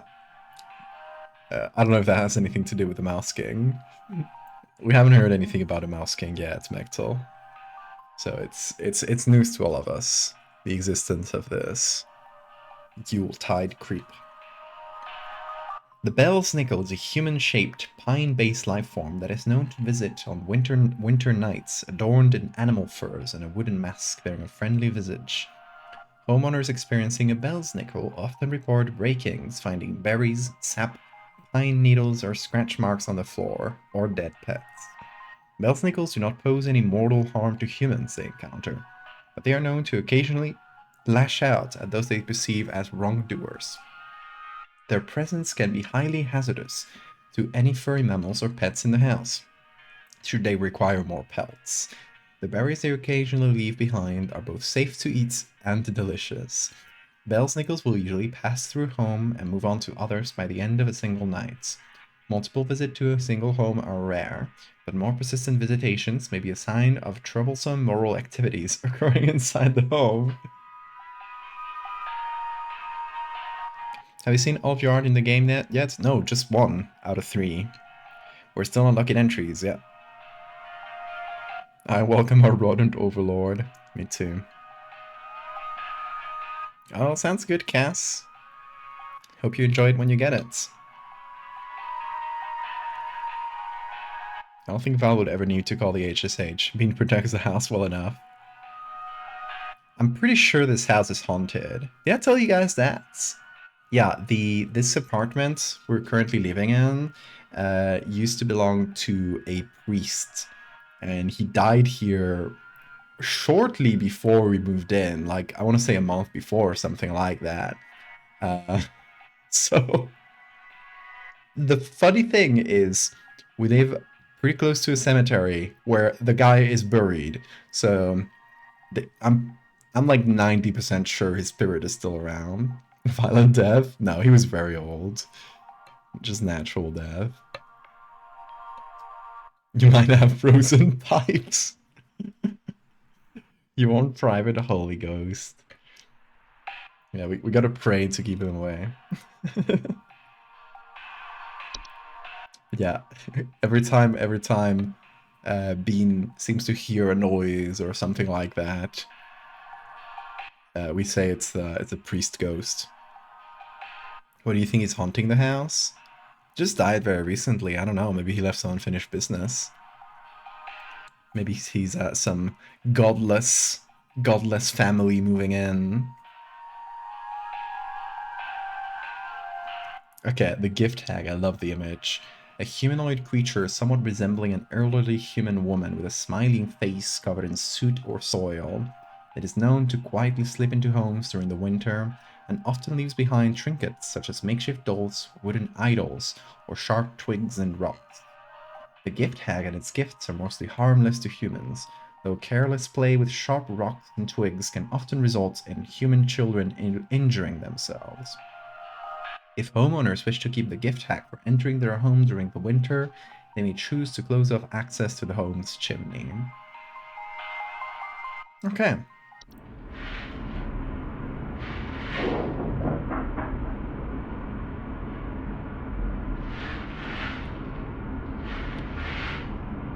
Gift tag. Just a nice little grandma, yeah. The only reason is he died. Nothing bad or weird has happened. That we know of. Might be watching. The Hunt. The Hunt is a storm-like fungal weather phenomenon that carries with it large quantities of infectious snow-like spores. Homeowners caught in the Hunt commonly report thunder, blizzards, electrical outages, and violent or erratic behavior from neighbors. The hunt's powerful winds can often cause trees to break or fall, which can lead to dangers such as property damage, electrical outages, and fires. The hunt's spores, if ingested, can also cause unpredictable and hazardous symptoms in humans, such as color blindness, physical deformations, or cannibalistic desires. If the hunt is expected to pass through one's neighborhood, homeowners can take measures to keep safe by quarantining themselves within a basement, cellar, or other underground shelter until the storm and the ensuing panic passes. It is advised to keep an emergency supply of food, medicine, and water stocked for such an occasion. Welcome back, Mooly.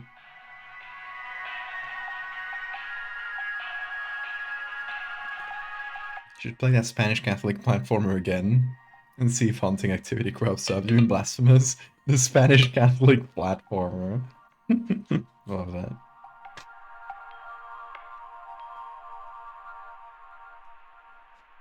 Was it a troll? It was a troll, Millie. The locomotive.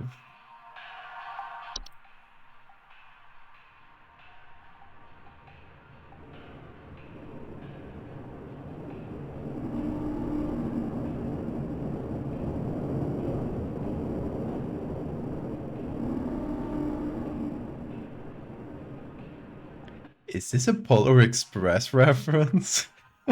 Yeah. I'm thinking the same, King. Locomotive is a large, segmented, train-like organism that can only be seen by animals and human children. It is known to only appear after nightfall, after the 21st of December. Homeowners affected by the locomotive often report the floor rumbling at night, distant whistling, snow falling in strange patterns, or missing children. This is it. This is it. I think I felt an earthquake last night. I noticed the Henderson at Guard Stream crying about something with the police. So the Henderson's kid got trained. The locomotive is harmless to human adults but can prove particularly harmful or even fatal to human children if they choose to enter its domain. Children bearing sufficient faith are known to return the following morning, however. Oh, godless. That's why they're the godless Hendersons. The kid did not have enough faith. It's literally the Polar Express, yeah. That's such a funny reference. Isn't the 21st yesterday? After the 21st, so it doesn't have to be on the night of the 21st. I think it's actually Christmas Eve, so it's the 24th now. So this happened over the night of the 23rd. There's no known solution for removing the locomotive from an occupied area while it has stopped. However, the locomotive only remains in one location for a few minutes at a time to attract its prey before it would move on to another territory on its own. To prevent harm, children and pets should be supervised and kept indoors. The Mouse King! It's just a mouse!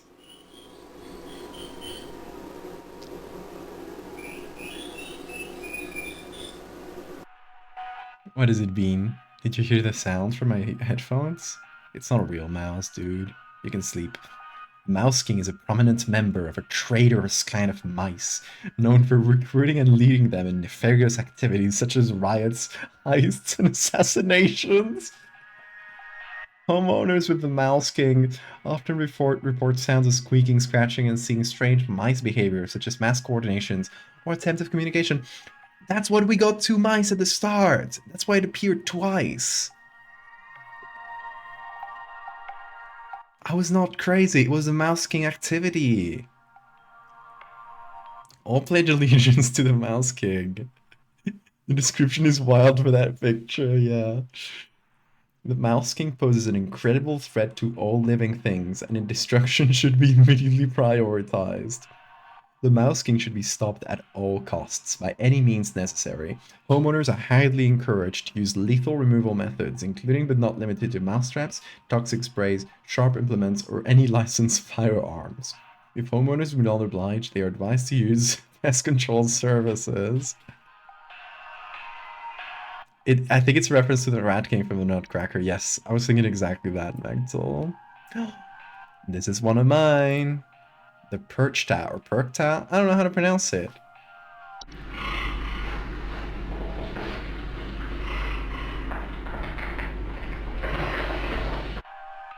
Yeah, I made this picture. Where did I sign it? I forget now. Probably somewhere. I don't remember. Anyway. Ooh, big stretch bean. Perchta is a large humanoid creature vaguely resembling an elderly human woman with a beak-like nose and long sheet-like skin. Perchta is known for entering homes full of refuse, chaos, and filth. Homeowners experiencing Perchta often report breakings, nightly sounds of clattering, and shed skin on the floors. Perchta is incredibly dangerous to homeowners inhabiting its chosen domains, as if it often utilize nearby humans as makeshift scarecrows to keep other pests at bay. Most human adults do not usually survive this process. Perchta cannot be easily or safely removed from a home. It has claims, so it is advised for homeowners to immediately evacuate the premises if Perchta is supposed to be present. Suspected to be present, sorry. Homeowners are advised to prevent Perchta from being attracted to their homes in the first place by keeping their homes clean and free of filth. Do not like those sounds.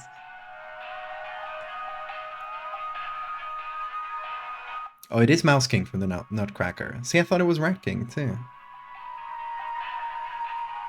What folklore? I don't know if this is from any specific folklore, but if you look it up and find a...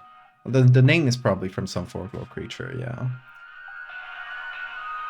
Where the hell did I sign this? If I remember, I will tell you. It's been months.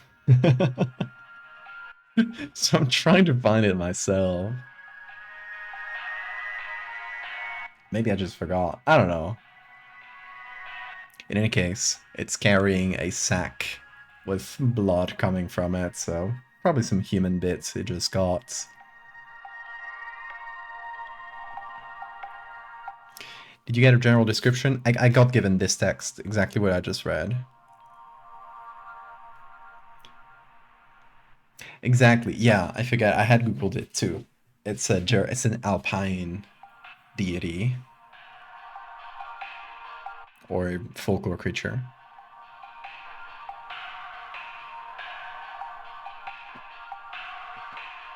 Bro lost his own signature, for real. Hold on.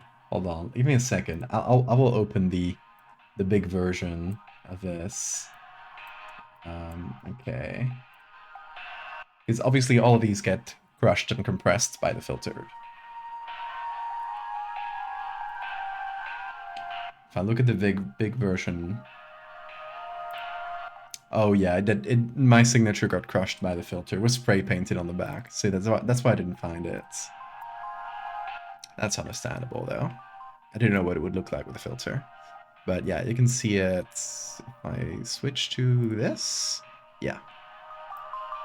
This is the crispy version, and it's back there. I'll also show you the crispy version of Red Nose while we're at it. I made sure the textures on the nose bulb were like actual dog nose textures. Also, the signature in this one is here. It's in the whiskers.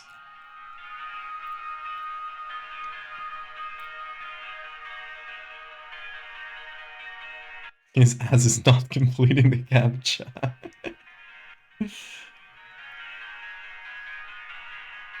That's disgusting.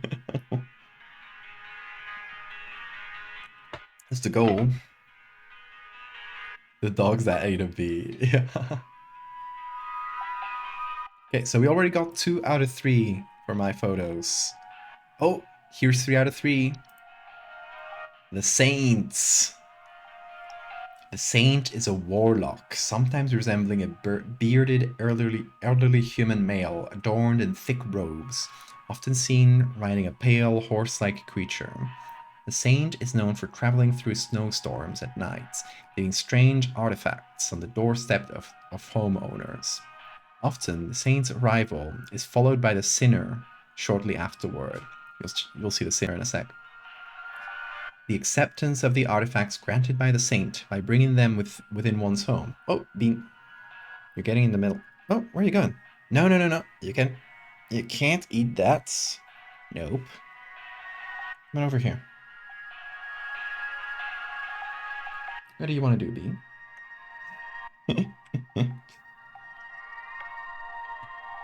Is it straight up Santa? Yeah, it's more based on Saint Nick or Saint Nicholas. So it has a bit of both, actually. The acceptance of the artifacts granted by the saint by bringing them within one's home can often result in the gift receiver experiencing great fortune and luck for a span of 30 years. After the 30-year period, the saint will return to collect their due. It is not advised to accept these gifts. While the saint cannot be prevented from delivering their gifts, homeowners can simply remove the gifts from their doorsteps and burn them outdoors to prevent accidental acceptance. It is, however, highly advised to wait until the morning after the following day to remove these gifts. I saw this on Twitter. Yeah, this one was revealed on Twitter. I'll show you the crisp version as well. The signature is in the trash can here, but you'll see it better here. Here's the signature.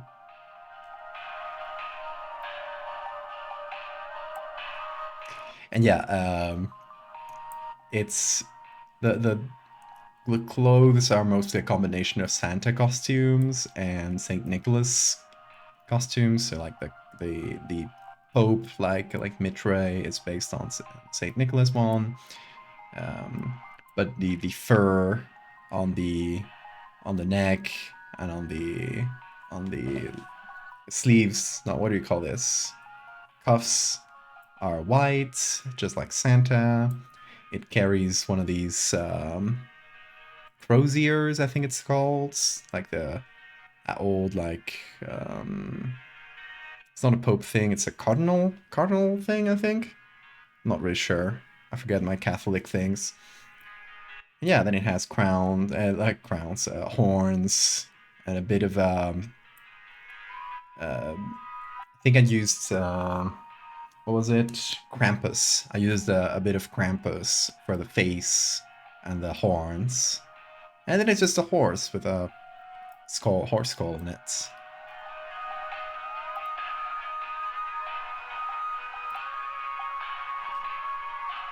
What happens if a porch pirate steals the gift? I bet they won't know, but 30 years later, they will. Their dues will be collected. Okay.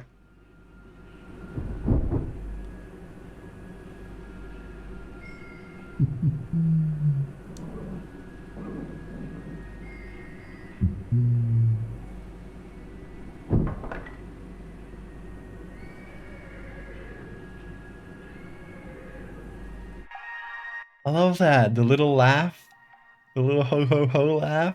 I hadn't heard this, by the way. I had the text when I was commissioned to make this. I had the text, but the audio wasn't done yet. So this is my first time hearing the audio. The little ho ho ho, and then the horse neighing. Well, the saint's arrival is followed by the sinner shortly afterward. The sinner, that one was made by Omega Black. It's a fantastic artist.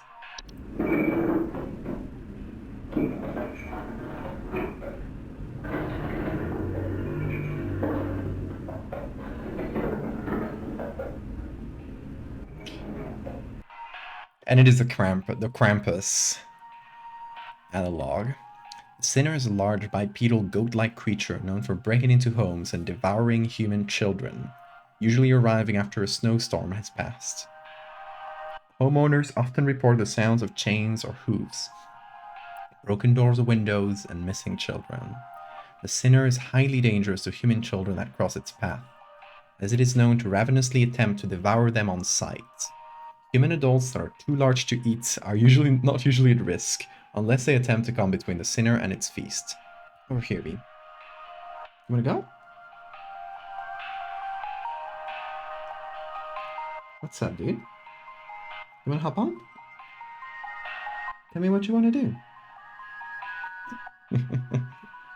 The sinner will not enter the homes of those with a gift from the saint at their doorstep. As such, it is highly advised not to remove these gifts on the night of a snowstorm. The sinner will continue to move from home to home until it has successfully fed. It is extremely dangerous to be a child in this universe, for real. I don't know, King. I don't know American measures, so I can't tell you.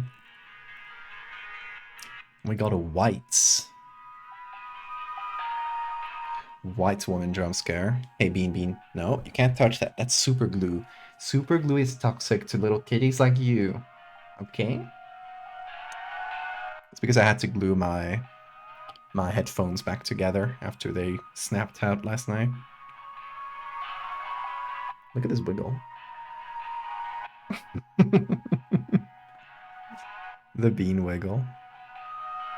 Let Bean sniff the glue. He's such a saint, Bean. Like, you can wiggle him and he'll allow it.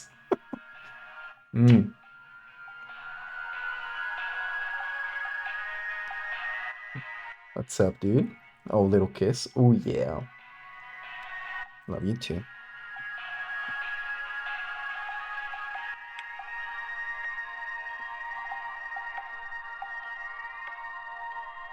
Maybe just don't be in this universe.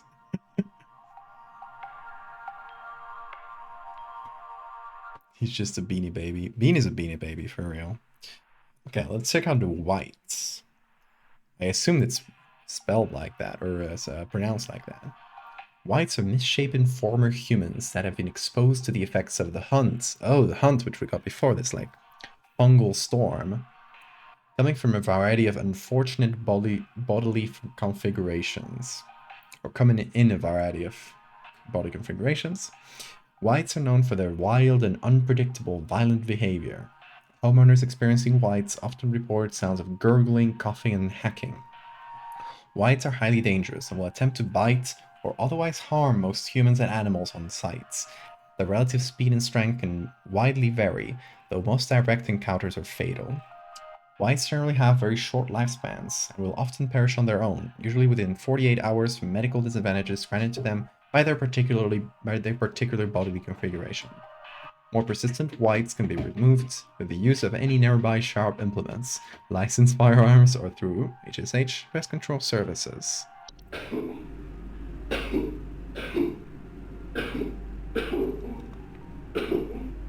think that's just a little cough. Just a little cough syrup for you.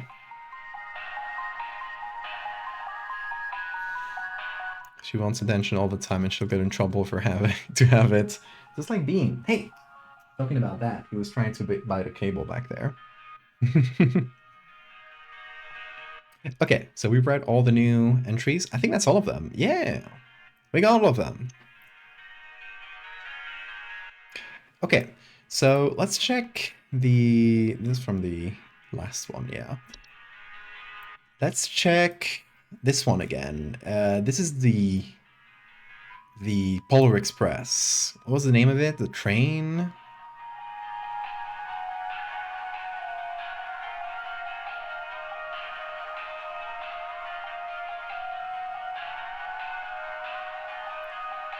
Oh, the locomotive? What was the name? Hey, Bean, hop on.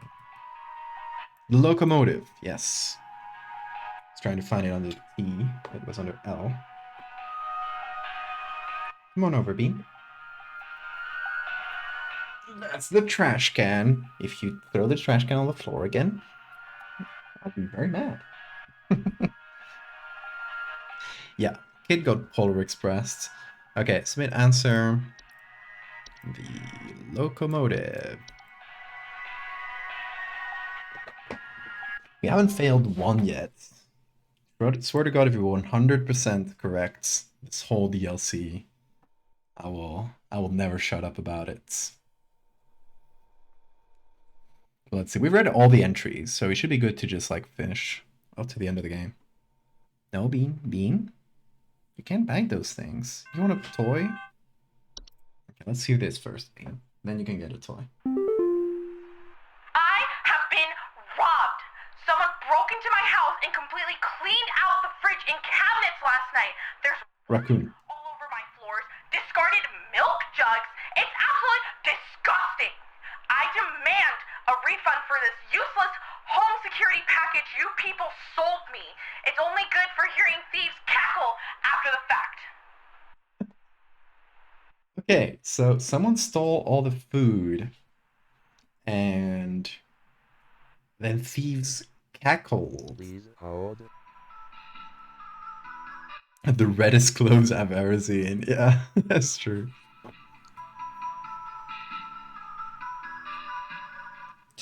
Bean, come over here. Bean is just going crazy a little bit. God, this is the first time I use this t-shirt, and it's already full of bean hair. I was thinking Yule lads, yeah. Or Yule man in this. Okay. Report broken windows, stolen food, sounds of clattering or giggling. So I feel like that's pretty close to the Yule man, right? It's an avalanche. There's wine all over my floors. Do you have anything specific about alcohol? I don't think so, right?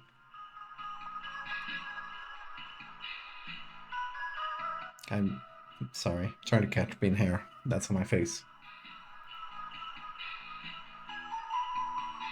Girl is wearing FBO clothes. She really is.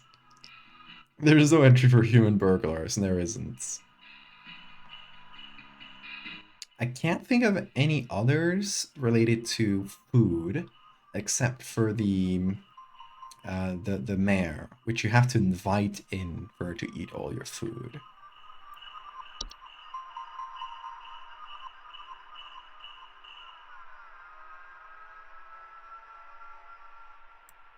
Specifically mentions thieves, plural, so. Wine sprites. Okay, let's check out wine sprites. Substituted sprite that are known for consuming wine. They are small, large-eyed wine creatures with translucent skin. They have long preboscis, report broken glasses, and their wine having a rotten taste and smell. But it also mentions milk jugs. These ones are specific to wine.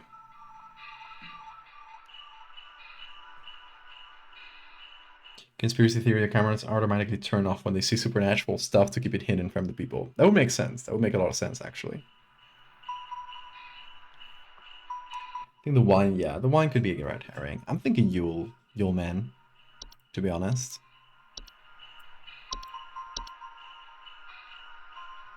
It's the only one that fits everything well, with the cackling and stuff.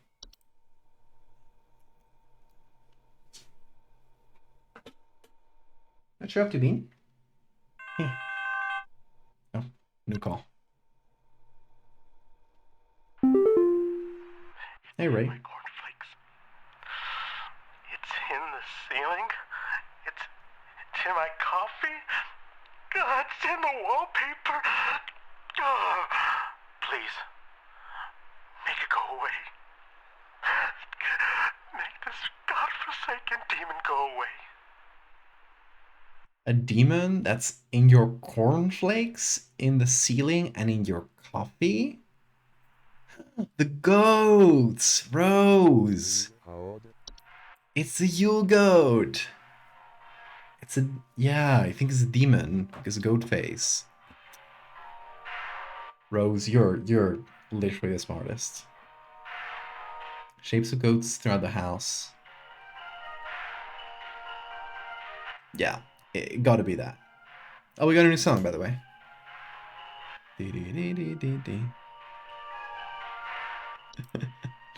Okay, it's the Yule goats.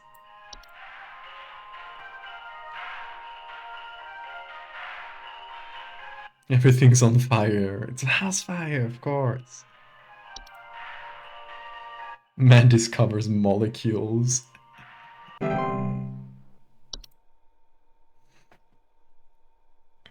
The Yule raccoon. Don't know why people are so adamant on surviving in this universe. You'd think that these cases are rare enough that people don't know about these things. Like regular people don't know. Only Home Safety Hotline does. Okay, Fee.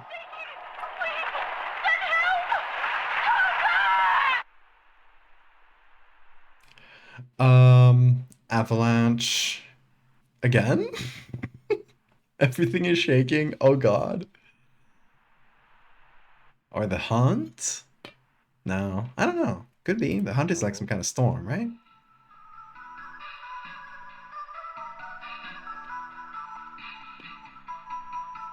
I'd ask Locomotive if it could make an exception for the Dorchester ones.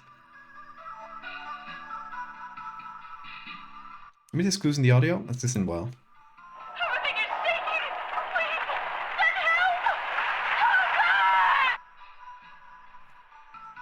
Not really anything specific.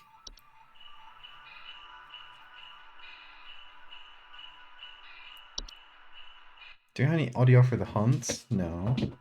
It's Bean! You little creature.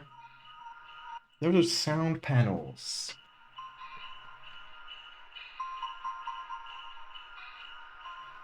Come on, Bean. Look at this. Look at this. There you go. Yeah. Yeah, Locomotive only targets children, so it can't be that.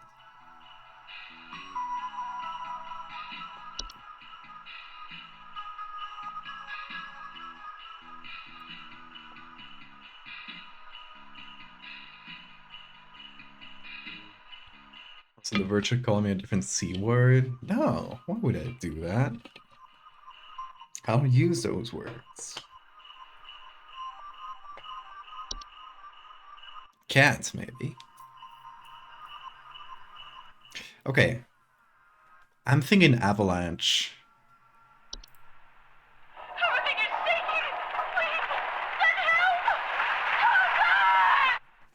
Bean! You brought me your toy. He just brought me his hair tie. Yes, very good. Here.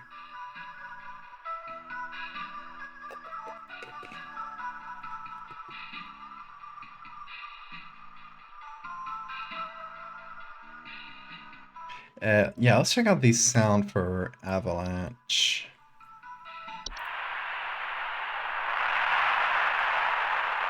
Boom.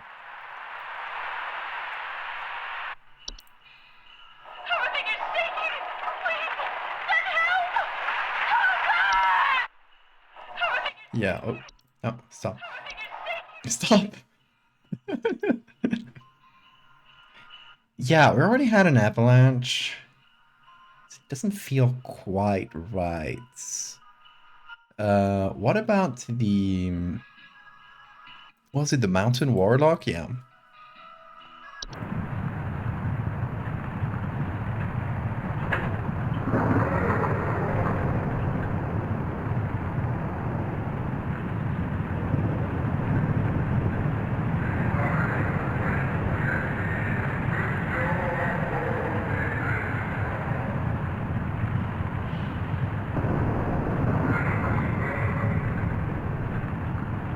That's more like it, right?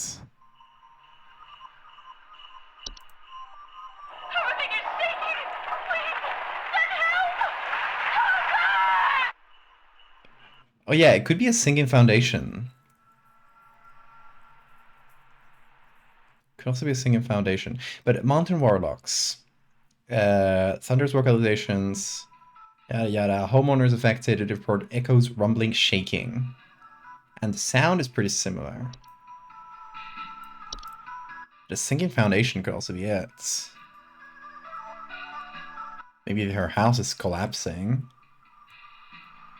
Okay. I'm between Sinking Foundation and the Mountain Warlock. What do you guys think? Or the Cloche one, but the Cloche one can eventually lead to sinking. But we haven't had any specific clues that it's this over just a regular Sinking Foundation. So I would go for this for the standard Sinking Foundation.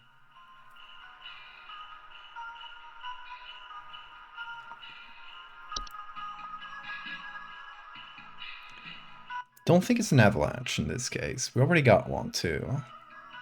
What else is shaking that I know of? Only the warlock.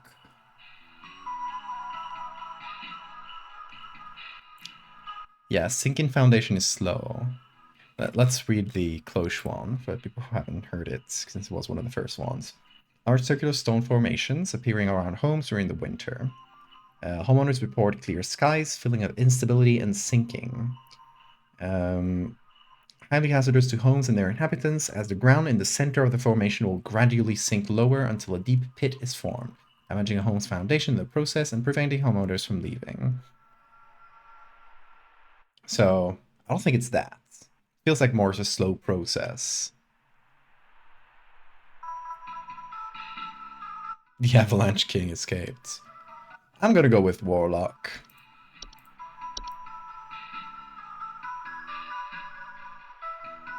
It's the only thing that sort of fits. Mountain Warlock. Let's hope we're right. Oh! Uh-oh. My cheer level descended. No, it wasn't right. Oh no, my cheer. It's fine. It's fine. Bean. Bean? Come over. Come on over. Here. You fool. No. I messed up. Oh. Hudson. Pay attention. I've got word from the boys that the Mouse King was last seen wearing a disguise. I repeat, the Mouse King has gone incognito. Be on the lookout for any conspicuous individuals of a rodent-adjacent variety. Hudson out. How does a mouse wear a disguise? Okay. Well, I guess keep a lookout.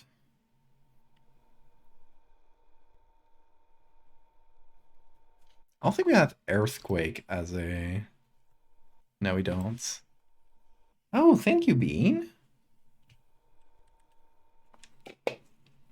Bean just brought me the hair tie. That means he gets a treat. Oh, sorry. No, give it to me, give it to me, give it to me.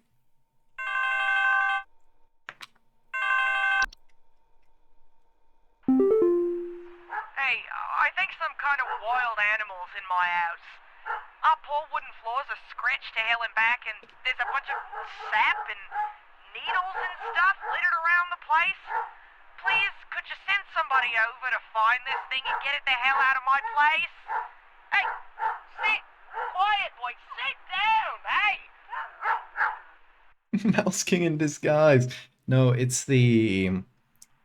Oh, I forget the name of it. Had a strange name.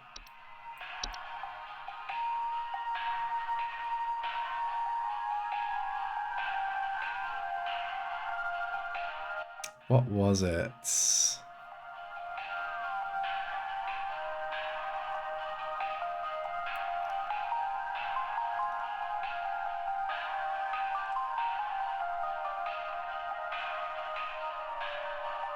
Hands? No, not hands. The one that left pine needles.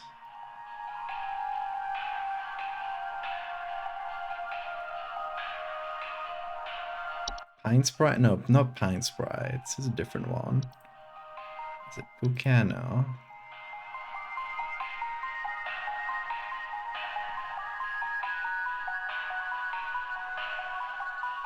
What's the name of it? Bell's Nickel. Okay, so it must be pretty far up. Oh, this is the one. Thank you, King. I have good memory. Human-shaped pine-based life form. Visit on winter nights, adorned with animal furs. Report break-ins, finding berries, sap, pine needles, or scratch marks on the floor, or dead pets. So you got the dog barking, there's a bunch of sap and needles and stuff littered around the house. Gotta be the Bell's Nickel.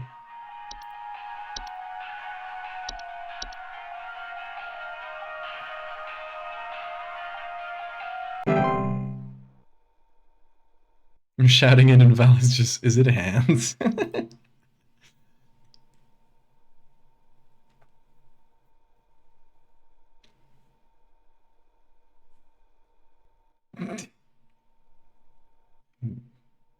Bean is so concentrated on this hair tie. What if I put it around your leg? No, didn't work. Kathy again.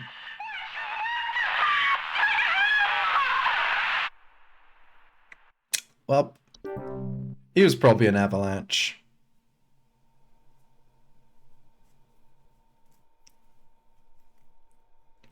That's the one from before that we failed.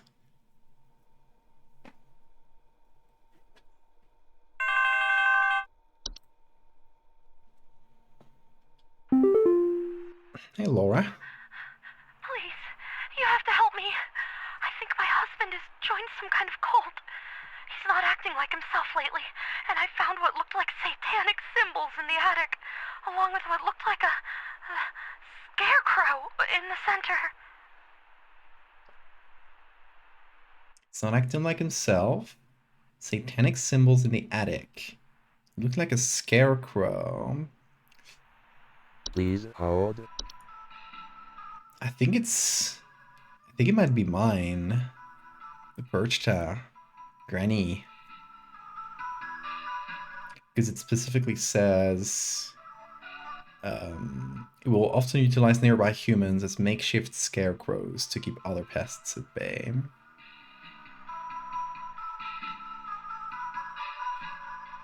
But it doesn't say anything about symbols, right? It doesn't say anything about symbols, shed skin, and the whole thing about the husband being in a cult. I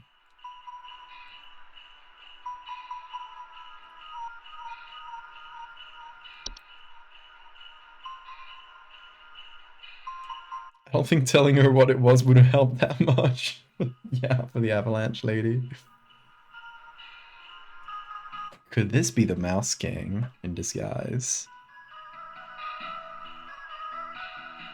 I'm hoping I'm backseat gaming too much. No, you're not. If it was Black Mold, it would be hilarious. What do we have that makes symbols? I mean, I'm thinking there was one before that was mentioned to draw symbols. Just don't recall which one. You guys remember?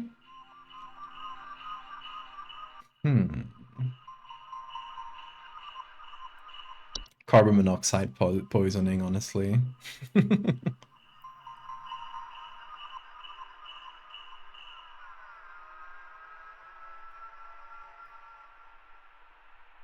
Isn't that what's making J.K. Rowling transphobic? The mold.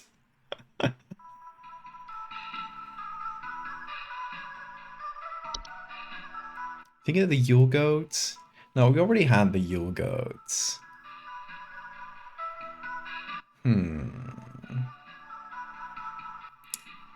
Scarecrow.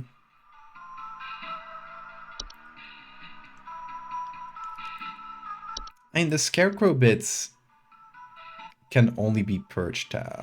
No, wait! Hands! Oh, baby. Hands.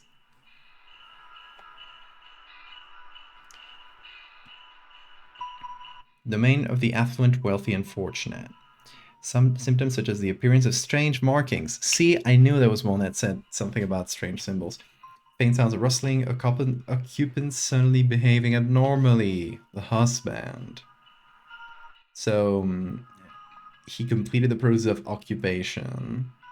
And it looks like a thing made of rags and straw. So, he definitely completed the occupation ritual and took over her husband. It's hands.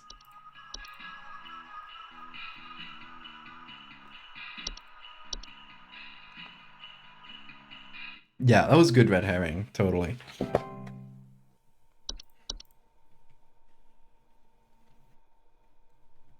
And I nearly got fooled, thinking it might be my own The one I made a picture for.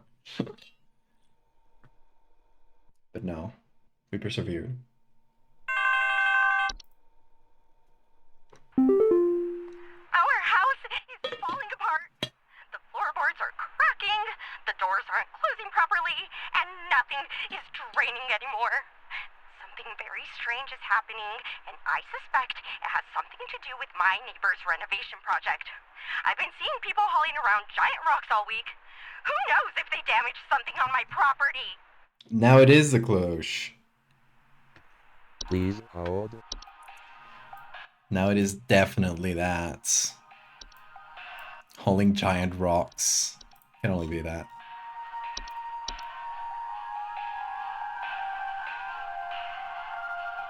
Bad news, your husband has been taken over. Good news, the Rat King is probably wearing a really tiny hat. It is a sinking foundation, but because of the cloche, which causes sinking foundations. The pioneers used to ride these babies for miles.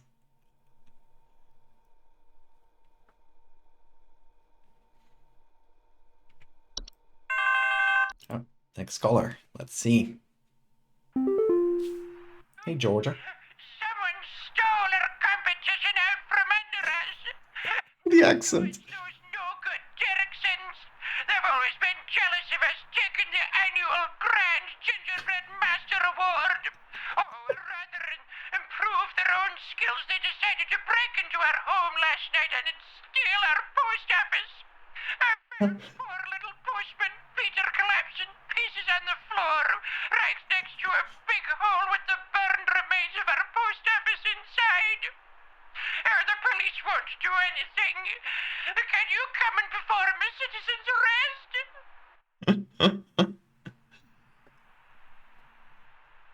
Mrs. Doubtfire. Wait, could this be the Rat King in disguise? I think that would be extremely funny. Housefire, obviously.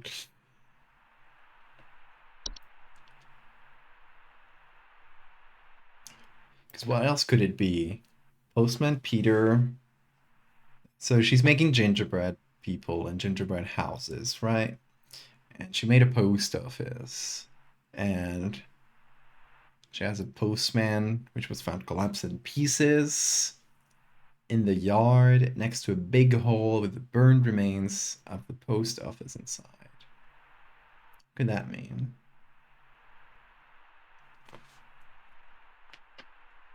Please hold. Who would burn a gingerbread house, y'all?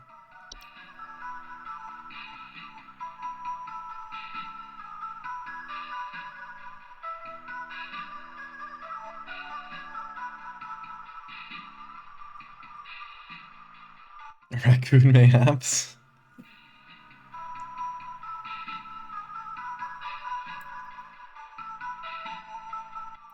Not any of the new ones, yeah.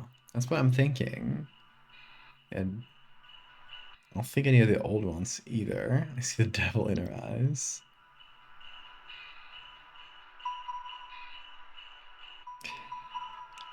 I have a feeling this might be the Rat's King, sorry, the Mouse King in disguise. And it's some sort of trap. Because we have yet to see the Mouse King. What do you guys think? Is that a stretch?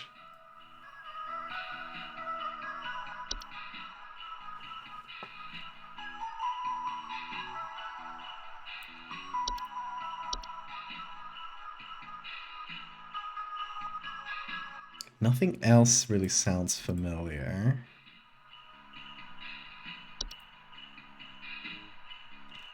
Mouse King would be more blatant. Yeah, the Mouse King is a color. That's what I'm thinking.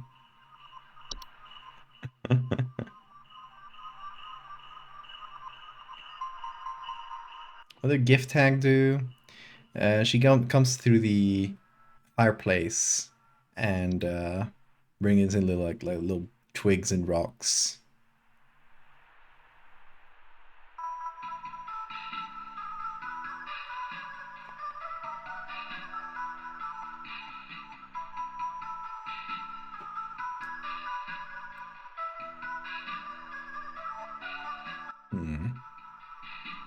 The Mouse King is like mouse coordination. Yeah, you can lead mouses to do anything. Or mice. Mice. Mouses. Silly me. I mean, we already had the Yule Man, right? Yeah, the clattering and the crackling.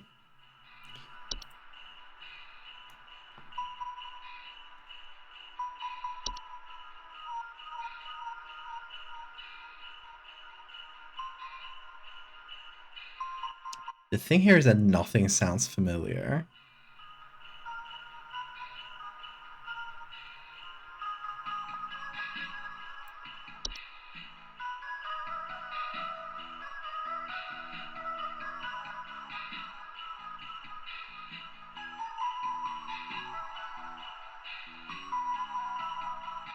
And the Mouse King does arson, doesn't it?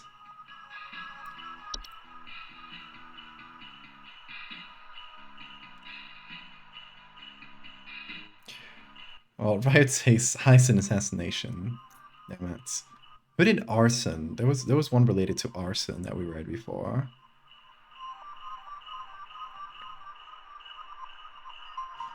Yeah, the burning bit is pretty specific.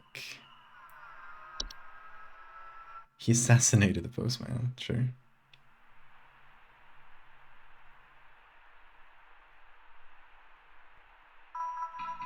The Hunt?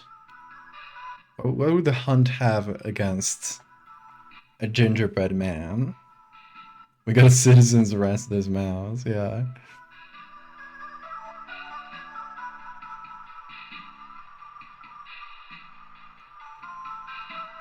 A white? Don't know what that really would do. What it would have against a gingerbread man. What does perk tattoo? It takes people and turns them into horrible scarecrows. Do we have to go through one by one? I don't think so.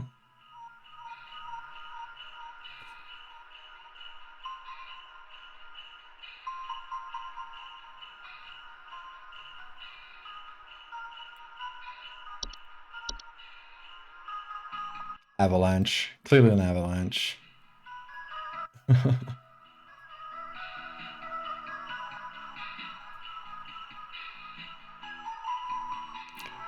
It's definitely not any of the DLC ones. At least nothing that sounds familiar.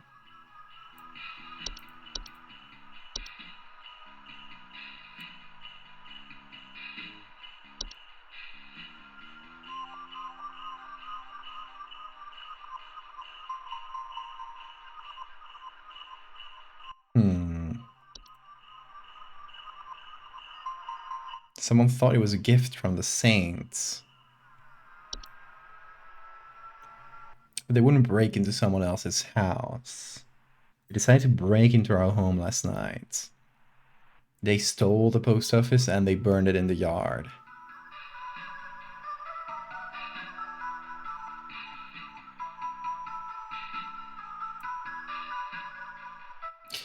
The big hole with the burned remains of the post office.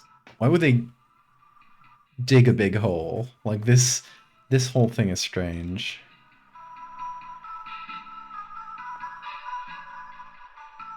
Not dwarves.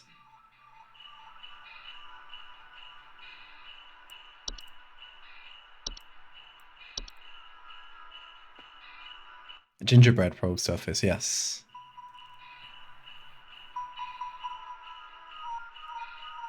This one just leaves behind trinkets, not known to steal anything.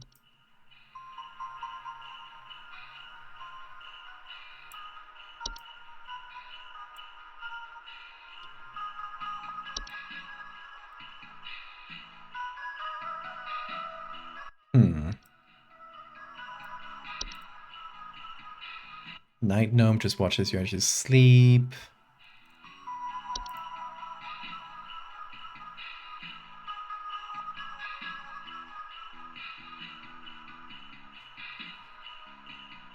The gift tag is great.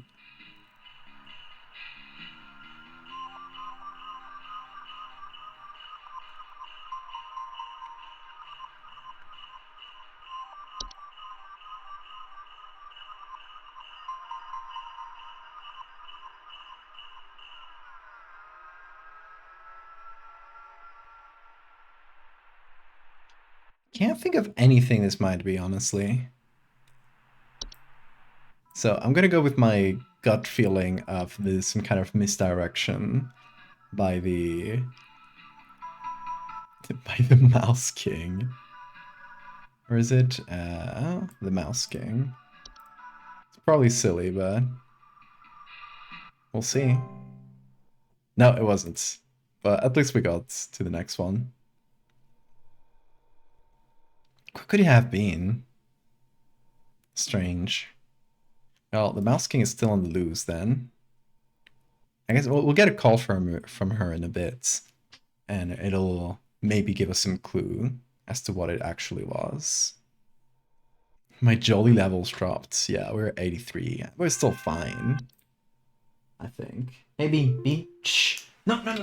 Don't buy papers. Who else to call about this, but something very weird is going on in our neighborhood. Some strange man in a large trench coat and Halloween mask is going around ringing neighbors' doors, carrying some kind of paper or notes. He hasn't come to my house yet, but I'm very afraid of what they might be up to.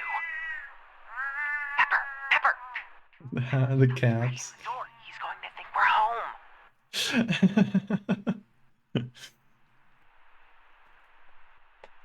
It's the raccoon.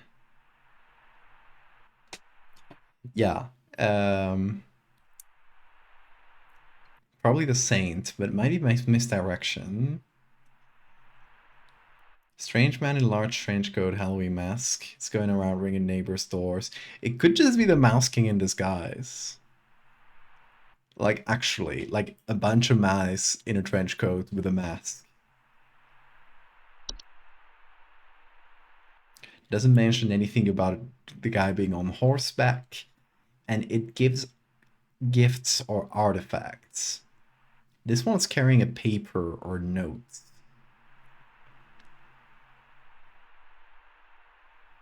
And the cat is meowing because the cat recognizes it's mice.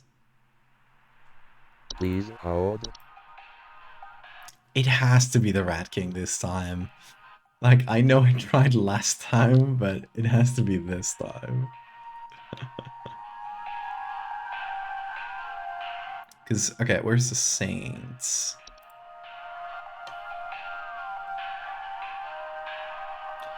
Leaving strange artifacts.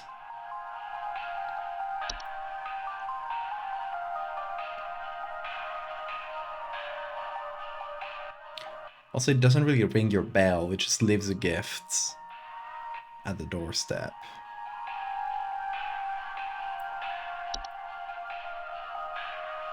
No, it is the Mouse King. It gotta be. It gotta be. It's meant to make people think it's a saint.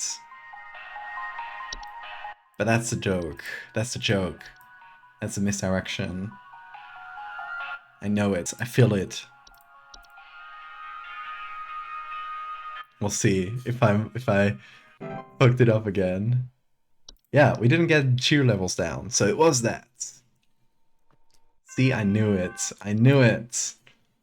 It was the Mouse King.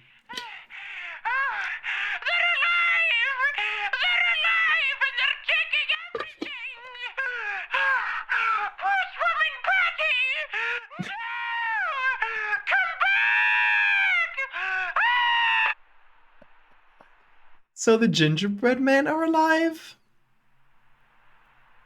What? Okay. Might have been animation, actually.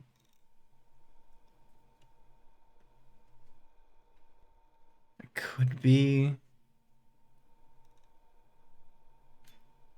I have no clue. I think it might have been just animation. I need you to send out someone to change out our locks. My mother-in-law has finally gone far enough, and I've had it with her. I don't know how, but I think she's managed to get a copy of my key to come in and leave these creepy little dolls for my kids at night. I saw that old bag myself on the security camera.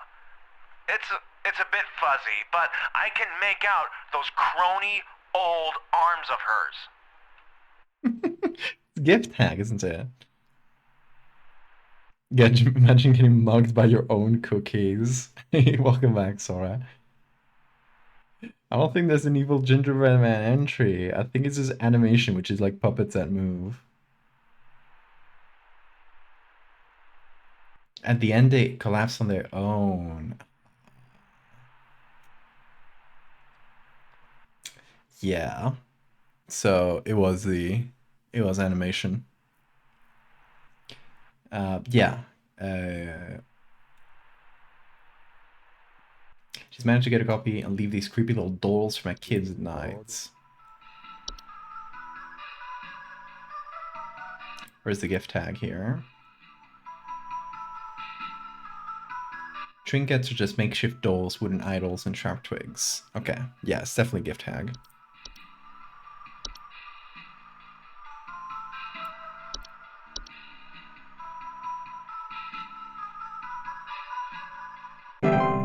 See, the gingerbread man one was really hard. I don't think I could have had that one. Yeah, we got 80% in this one.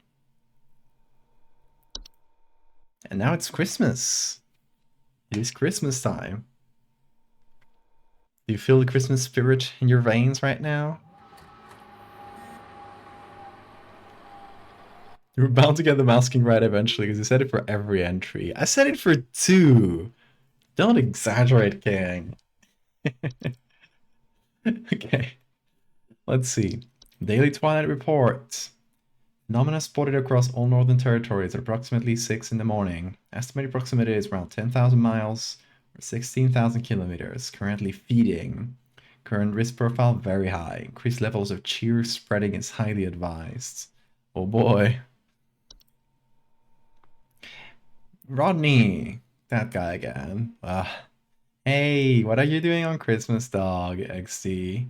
Unfortunately, we both know why. I'm sorry this always falls on your plate, Becca. Especially with the extra madness going on pest control this year. Today's gonna be a rough one. Here's hoping to see you tomorrow, dude. Well, we'll have you to thank for this past year, Rodney. Shut up, Rodney.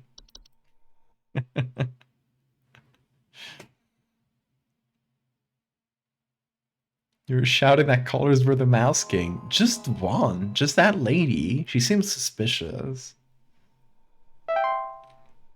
Okay, let's clock in.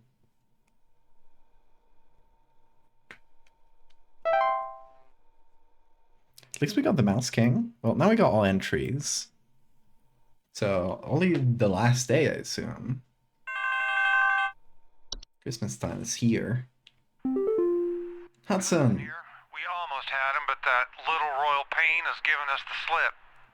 Well, seen hightailing it towards the head office with his swarm in tow. I repeat, you have a whole gaggle of mice coming your way. My boys are coming in to break the walls down. We're gonna seize the king no matter what. Tell your buddies up at IT they're gonna have plenty of work ahead of them tomorrow. That's how it has to be. Hudson out. Okay, Hudson. Well... New entries. New entries? I'll see any new entries.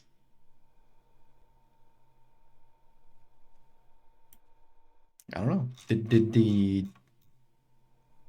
Mouse King update perhaps? Oh. Coming call. Carol. Greetings, Rebecca. I'm certain that you've seen the skies today. The light's gaze has fallen upon us. I'm calling to wish you and the rest of the caller response team the best of fortunes. I know I need not remind thee that this day is one of great import, and is to be treated with the utmost gravity. Spread much merriment, and cheer to all you can, and I hope to see you all on the morrow. Let's hope we survive tonight, I guess.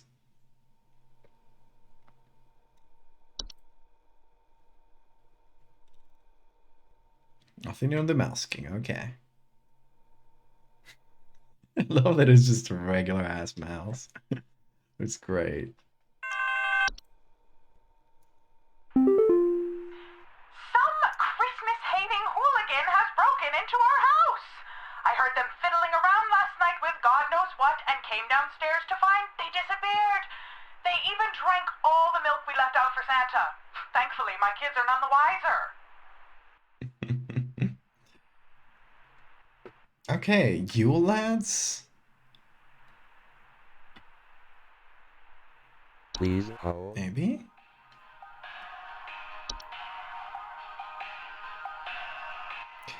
So they broke in and drank milk?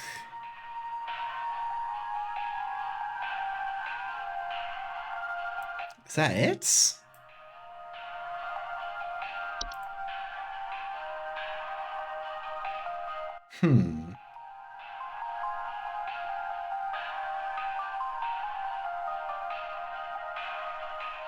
I mean, the earlier call we had about the Yule Man reported them drinking milk. When the kids think it was Santa, yeah.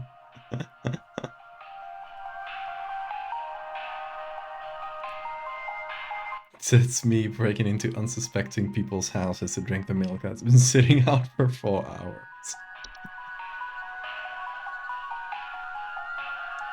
Do we have any other references to milk? Things drinking milk? No, the cat eats clothes. Milk is too specific for Yule Man, isn't it? Yeah.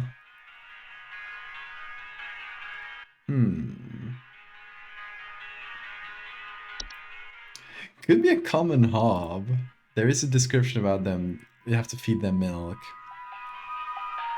They're small humanoid creatures with grey burlap-like skin, small vertical tufts of hair on the head. They have no false face. They are known for their tendency to consume dust, dirt, and common sticky substances, cleaning them in the process. They generally only come out at night. Not dangerous to human. Hops cannot be compelled to leave on their own once nested in a home. Instead, one should take measures to prevent provoking metamorphosis by leaving out a bowl of cream or milk at night.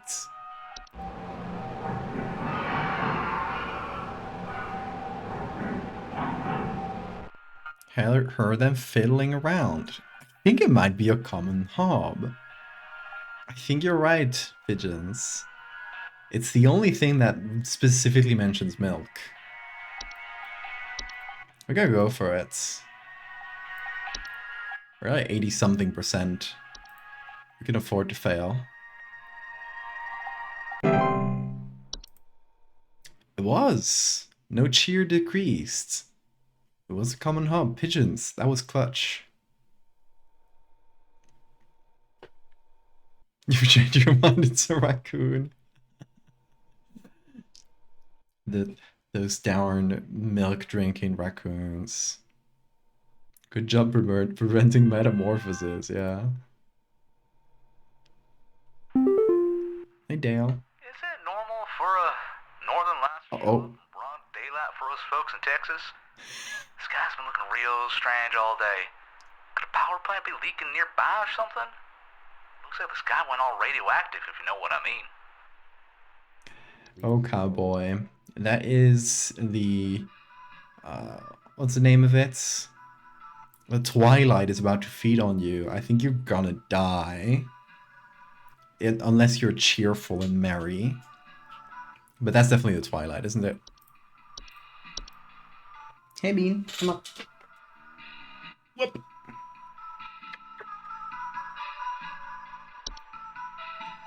wanna play with me, Bean? Looking for the twilight. Here it is. Hello.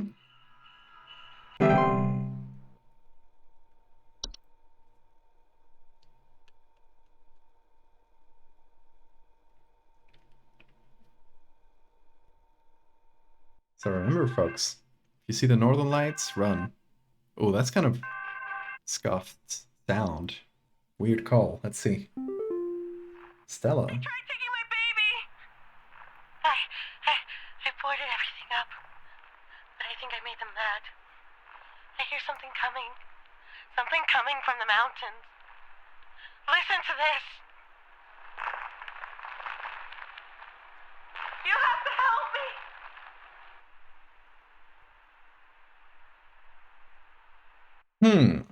Rhythmic rumbling. Please hold. Dude, let's listen to that again. They tried taking my baby!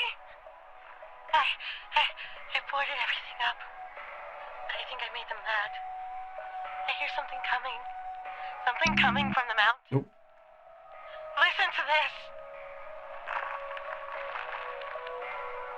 You have to help me.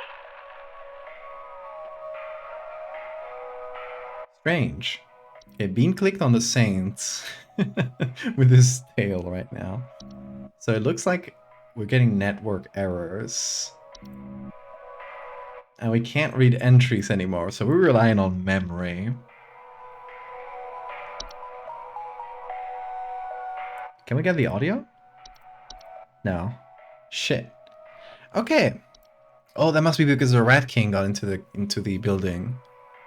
And they're destroying the walls and the cables.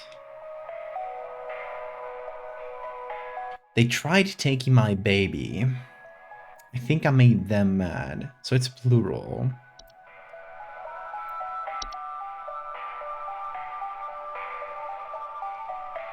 One, you had to sacrifice your firstborn to. That was a cloche. We already got that, and it's like big rocks. So I don't think it's like they wouldn't try taking your baby. You just gotta offer the baby to it.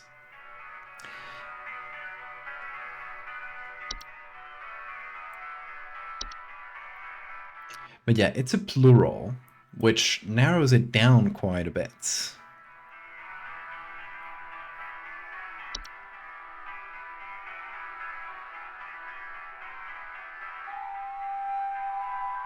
Or non-binary avalanche.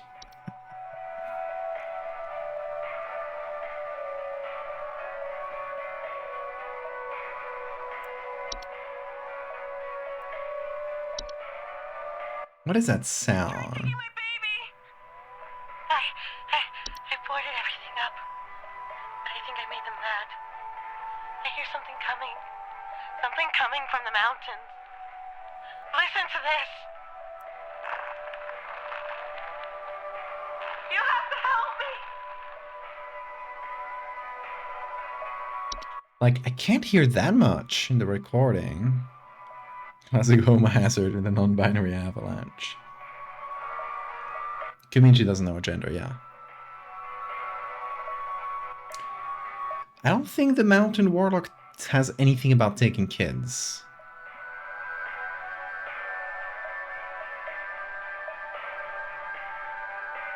So I don't know.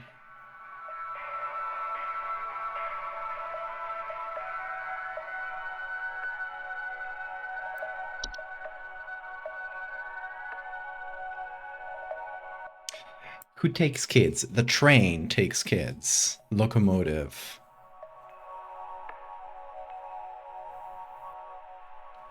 And it would feel like it's rumbling as it comes in, but it's coming from the mountain. See, I also thought the Yule Cats, because the Yule Cats, it doesn't really mention it in the entry itself that I remember. Obviously, we can't see it right now. So, I don't remember if it specifically mentions it, but in folklore, the Yule Cats like comes down from the mountain to steal kids who have been misbehaving. So the Yule Cat is actually really good fit, potentially, but I think the sound of it sounded like a roar, but this doesn't sound like a roar at all. They tried taking my baby. Let's see. I'm gonna turn off my sound. I hear something coming. Something coming from the mountains. Listen to this. You have to help me. It's like a crunching or something. Yule Cat is big, yeah.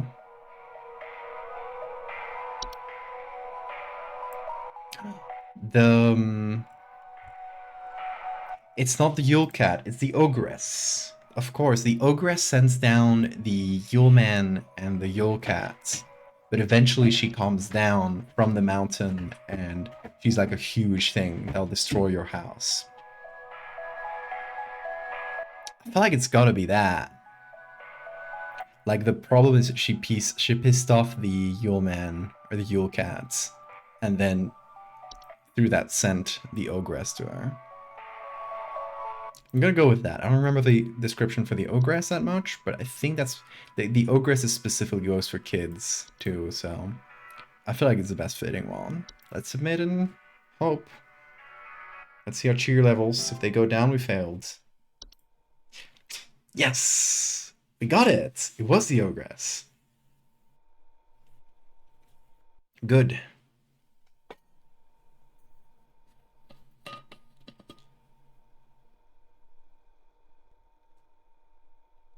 The lore of the Yule Cat is it eats kids who don't wear the clothes they got for Christmas. Oh, that's it, yeah. Suggested the ogress at the start. I haven't seen it, but good suggestion, King. You got it. Shep. There's a nudist in our neighborhood. Yule Cat. Contacted the authorities about this pervert crisis, but they told me to call you instead. Last night, I saw my neighbor darting through the neighborhood completely in the nude. The pervert looked like he was terrified of being caught, as he's right to be. I need you to send someone over to arrest this nuisance right now. Now that is the Yule Cat, because the way of getting rid of the Yule Cat is to make a pile of clothes in your, like, outside your house, but come out completely naked. Because if it sees you with clothes, it'll eat you. Where are you, Bee? What's up? Don't scratch that. Please hold. But yeah, that's the Yule Cat. That's a good way of putting in the Yule Cat, because it's not through the symptoms it causes, but through the solution it proposes, which is a fun way of setting it up. Where are we sending these info packages to? I suppose it's just sending the solution to the clients, like just like what you need to do, without telling them what it is, because it's supposed to be a secret that only we know. These creatures.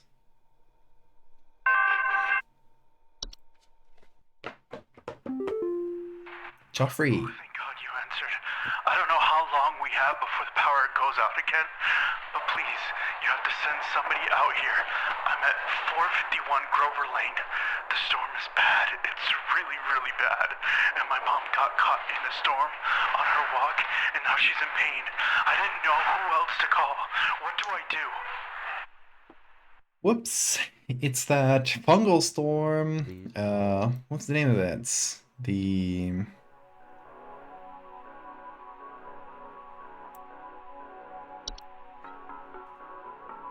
I forgot the name of it. The Hunt. Yes. It's the Hunt.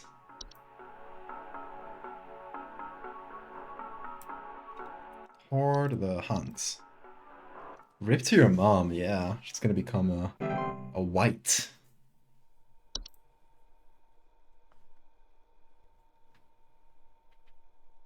What's up, Bean?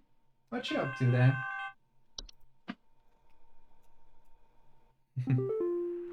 Hey, Theodore. I think we're caught in an avalanche. I don't know what to do. Everything is shaking.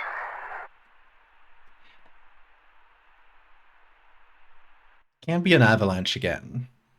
That'll be a third avalanche. Please hold.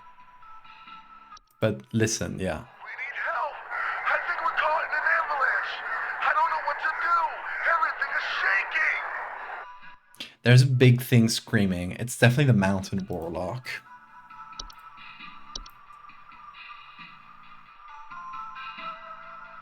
Or is it mountain warlock? Many avalanches in the US get in a day. And we got it right. No cheer decrease.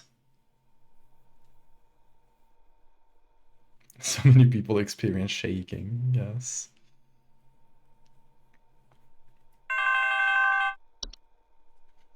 Let's see what else we got. Hey, Rod. Hey, yeah, there's something real strange happening outside our house.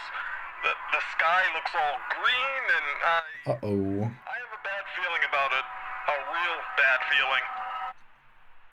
It's the... Hold. what do you call it? The twilights.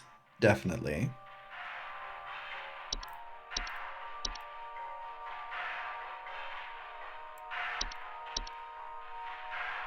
Oh, good night, Rose.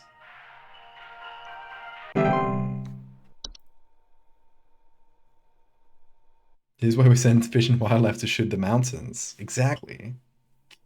Exactly, Winnie. The avalanches are alive.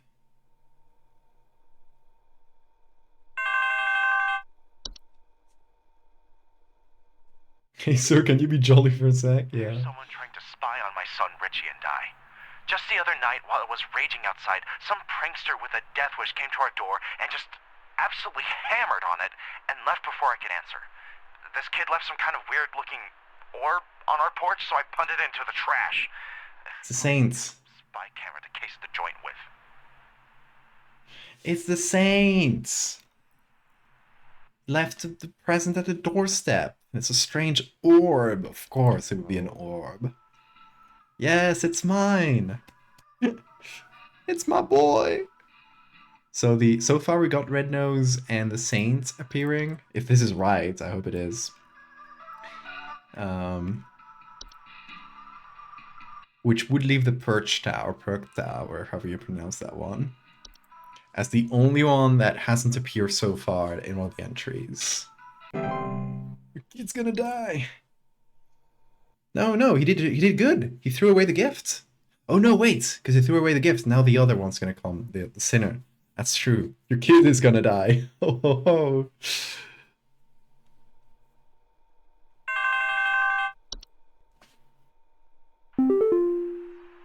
Hey, Beverly. Some kind of insane drunk man is in our neighborhood, limping around and trying to bite people. Please send help over. The children can't go outside anymore with this lunatic lurching around and chasing the neighbors while wearing this stupid little reindeer headpiece. Oh, it's a dead person with the antler growths. That was one of the first ones we read. So it basically like grows on dead people and takes over and starts doing movements. So it zombifies them a bit.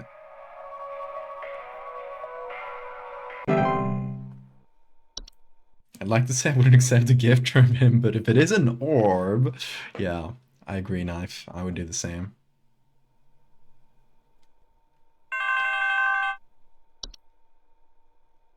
Hello? Are the lines still open? We just spent the night in our bunker during last night's storm, and it sounds like a ghost town out there. It's dead silent, save for the sound of some wandering souls coughing their lungs out. The whites. Commies drop a deuce on us. Please confirm. Over and out. The commies. Should I say the white or the hunt, like the storm itself? He already knows about the storm. So I guess in this case it's the whites. But this year does this play take place? 90 something, 96 I think? What's a deuce? What does he mean by the deuce? Please hold. He's talking about a bomb? In any case, I think this would be the white, right?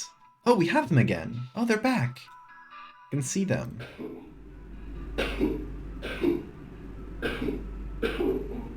A shit? I mean, yeah, I know what it means in that context, but did the commies drop a deuce on us? What does that mean? In that context. Because that's what he's asking us to confirm.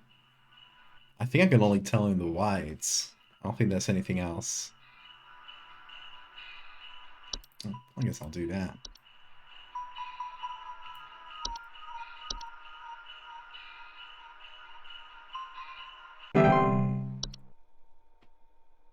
Something like a dirty bomb, yeah. I'm thinking that, yeah. It was right, at least. Cheer levels is still up. Hey, Dennis. What's happened to my husband? I came home from a trip and... Oh, God, it's horrible. Police won't do anything. Please, send someone. What kind of sick person would do something like this? There's so much blood. And straw. So much straw. Yes! It's Berchta. Yes! We got 3 out of 3. Right, what sick person would do this? Blood and straw. So it must be talking about the scarecrows she improvises. Homophobic Berchta. Oh no. Oh, it's a network error. I'm fine with that. I know it is. I know my girl made it. P. Where is it? Birch.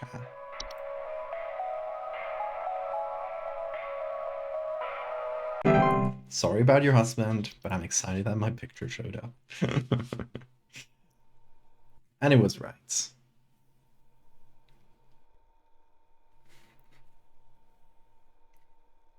Sorry that my monster was homophobic.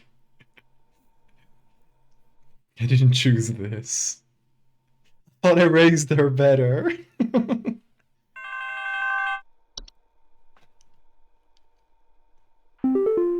Hey, William. The lights. They're so beautiful, yet Uh-oh. I feel so empty. So empty. It's the twilight. Must be, right? Please hold. It has to be the twilight. It's like the 3rd or 4th time the twilight appears, but it is the main baddie of this game, so... It is feeding, yes.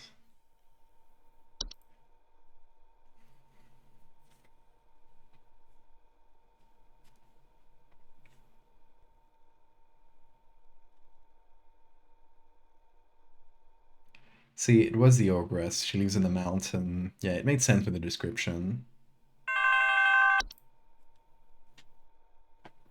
My Greta! She's gone! The police won't do anything, please! You have to help me find Greta! Last night someone broke into the house and took my baby! By the time I got to her, it was too late! I saw them jump out the window! I think they might have been an escaped prisoner or something! They were carrying chains! It's the sinner. Please hold. All's clear, right?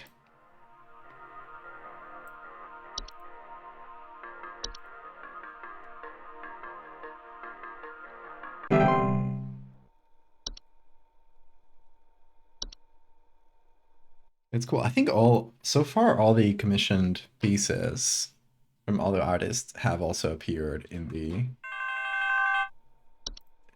the calls themselves. I know. I think there's something wrong with our heating system. We have all the windows open right now because we're just boiling alive. I've gone to the basement to manually turn off the heater, but somehow it keeps getting turned back on and cranked up way too high. Please hold. Could be a house fire. Someone's turning on the heater. What could that be? Do we have... Oh, at least we have the descriptions now.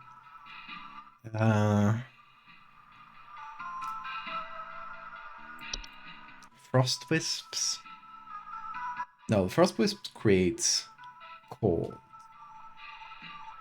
Shivering sensations. Opposite snow golem, yeah. House fire golem. I think there might be one from the base game that made sense with this, but I'm trying to remember which one it was.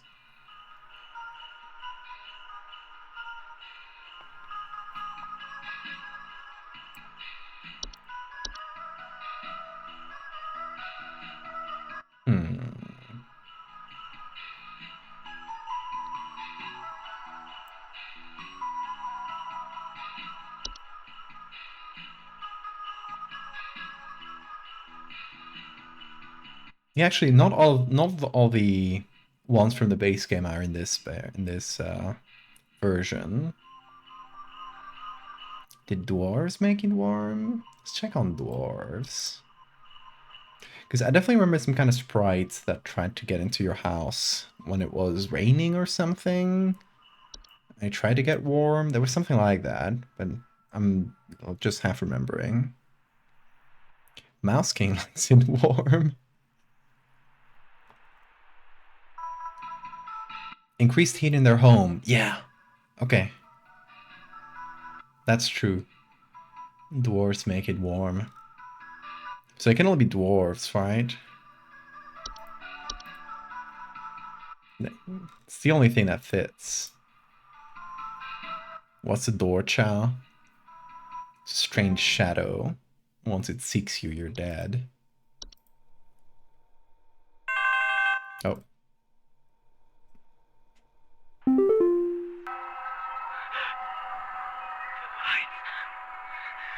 getting closer. I can't bear it. I can't bear it. I can feel it. It's coming for us. For all of us. Uh-oh. Please Well, hold. she disconnected. Why am I making her hold? It's the Twilight again. Mouse King. I know you're in a stressful situation, but can't you just be jolly for a bit?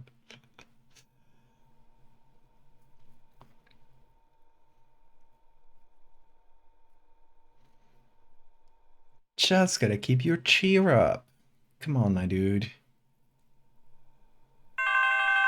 It's literally Christmas right now. Hudson. First off, you're welcome. Me and the boys had to make quite a mess to do it, but we finally done it. Yeah, that's right. We got you, Your Majesty. You got the Mice King. The rest of them scattered to the winds as soon as we captured their not-so-mighty leader. Spread the good news around the office and maybe call the IT department, some carpenters, and a plumber as soon as you can. Pretty sure that pipe is gonna burst one way or another anyway. Happy Yuletide, season's greetings. Hudson out.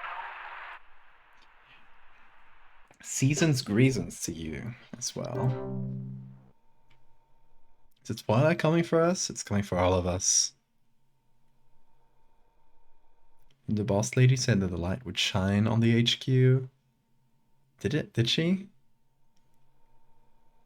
That's not a way to treat royalty. A frozen pipe.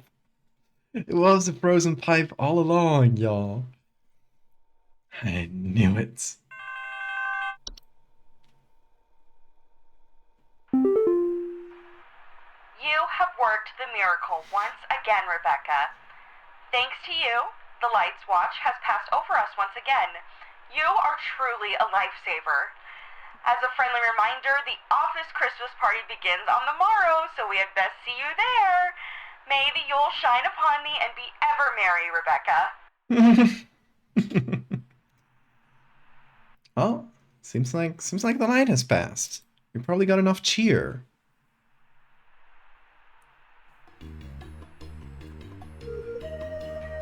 Yes, office party! Rodney and Rebecca!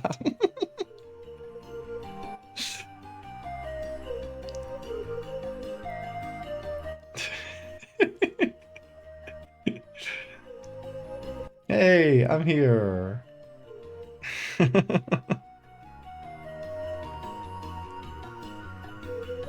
Oh yeah, and it's Hudson as well.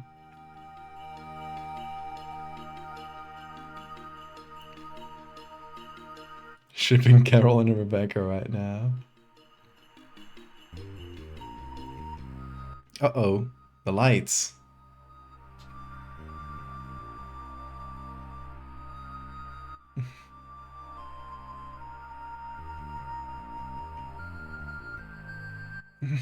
Oh, it's a little hub.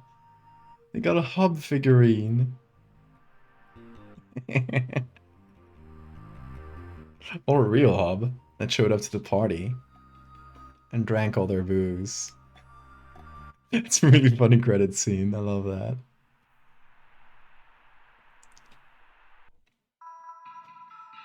Hell yeah.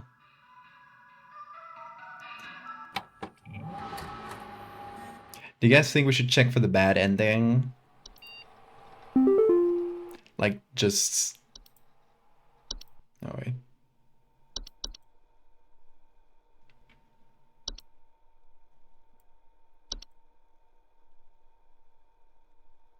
Let's see. We'll add a button to skip. And...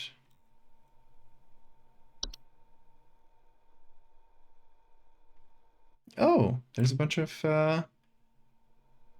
phobia filters. That's nice. Okay. So, what's the weekly report? Oh, that's all the ones we got. And the ones we missed. Yeah, we got most of them. Okay, should we do a speed run just to see the bad ending?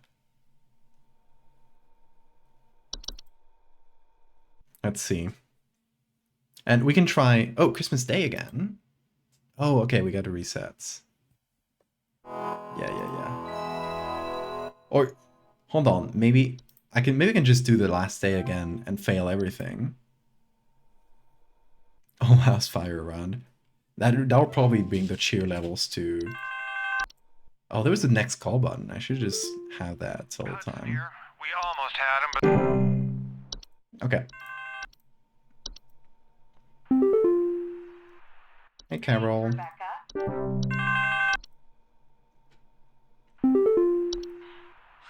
Christmas-hating hooligan has broken into our house! Please hold. They drank the milk. It's obviously a house fire.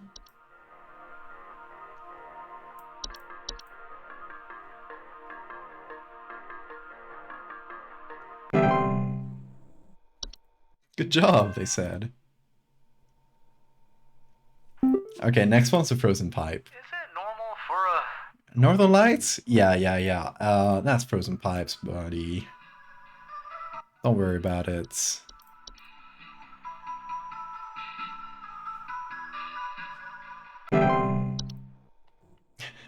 We're at 67 and going down.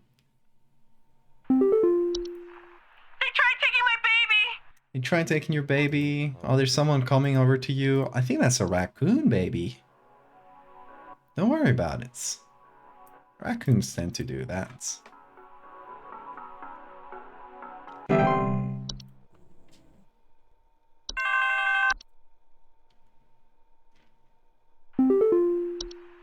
is this thing in our house? I saw it hide behind our couch. It's hideous. Is that it? This little thing out of our house this instant. Okay. It's just the confirmation that we got the first one wrong. It's hideous.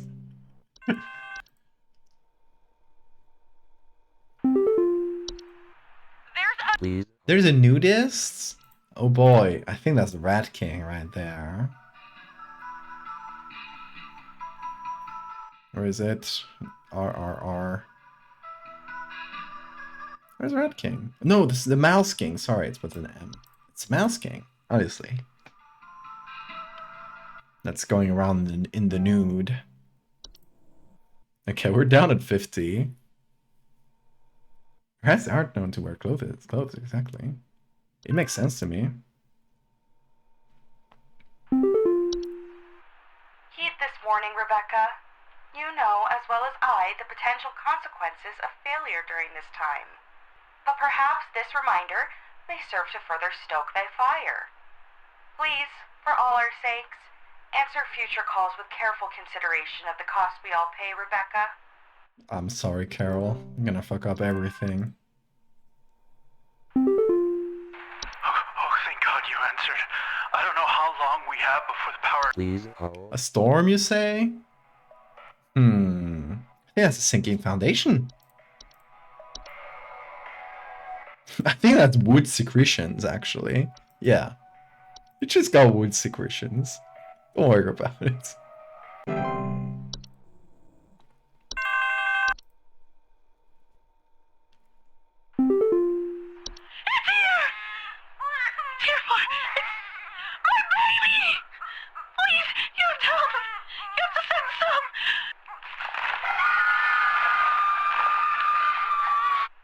Oh. I think we just heard a baby get eaten. Just another day in the job. We need help. I think we're caught in an avalanche. I don't know what to do. Everything is shaking. Please hold. Oh, that's obviously an avalanche. You dummy.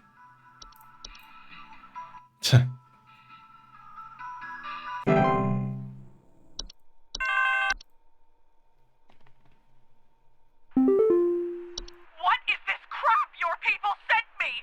While this pervert is running free, you're here wasting my precious time and my... What's that sound? Oh, nice kitty. Nice kitty. Hey, no, God, we are hearing them die. The Yule Cat got this lady. Hey, yeah, there's something real strange happening outside our house. The sky looks all green, and I have a bad feeling about it. Can't skip this one. Please hold. Sky looks all green. That's typically caused by bats. DLC's not playing around with the fail calls. It's not. We're at 26% cheer, y'all. We're gonna do this. There's someone trying to spy on my son Richie and I. Just the other... Please hold. Yeah. There's someone trying to spy on you. That's black mold. You've gone insane, dude.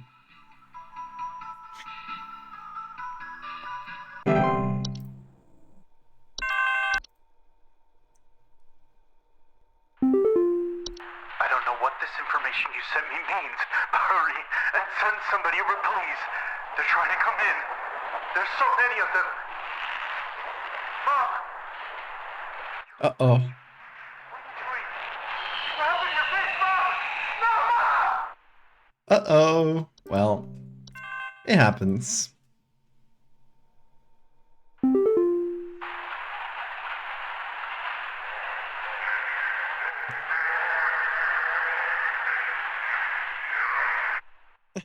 I like this one. It's just the mountain warlock screaming. Some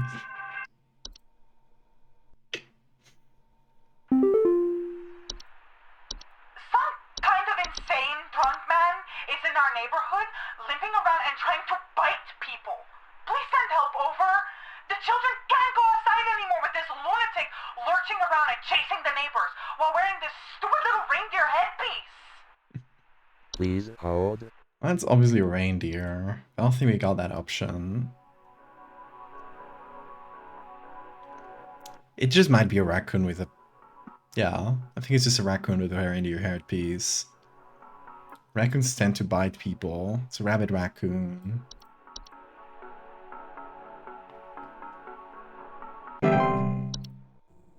Oh, we're 10%. But we're doing great. Woodrow. Hello. Are the lines still open? We just spent the night in our bunker during last night's storm, and it sounds like a ghost town. Frozen pipe.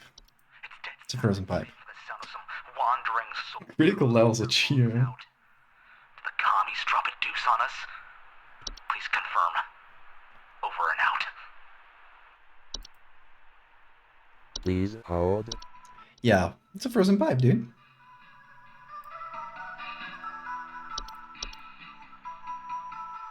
No entry for nuclear bomb. Frozen pipe is the closest thing. We're at 2%. Nice, we're doing great, y'all. What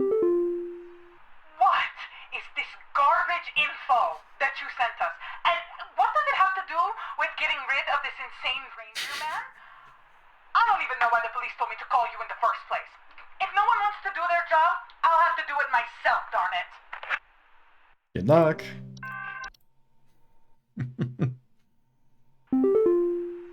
What's happened to my husband? I came home from a trip and... Oh, God, it's horrible. The police won't do anything. That's an elf. Yeah. Send someone. What kind of sick person would do something like this? There's so much blood and straw. So much straw. Please hold. That's an elf, baby.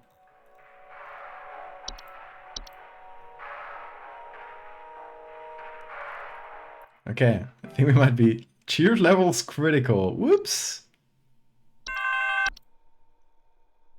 Any punishment I am able to mete out pales in comparison to what will now transpire. Return to thy home and enjoy the last few precious moments of this fertile earth while it remains. Farewell, Rebecca. Well, farewell, Carol. Uh-oh. And the lights. Reports are coming in of strange green lights appearing in the sky. Are panicking as the lights approach. Extreme weather conditions across. It's not a test. Please remain calm. Seek shelter. Stay indoors. Christmas is ruined. Yay! We ended the world and Christmas. Christmas Day. Oh, okay, it brings us back to the start of the day. That was nice. That was nice. I enjoyed that. We did it! Yay! I ruined Christmas. Whoopsie daisy.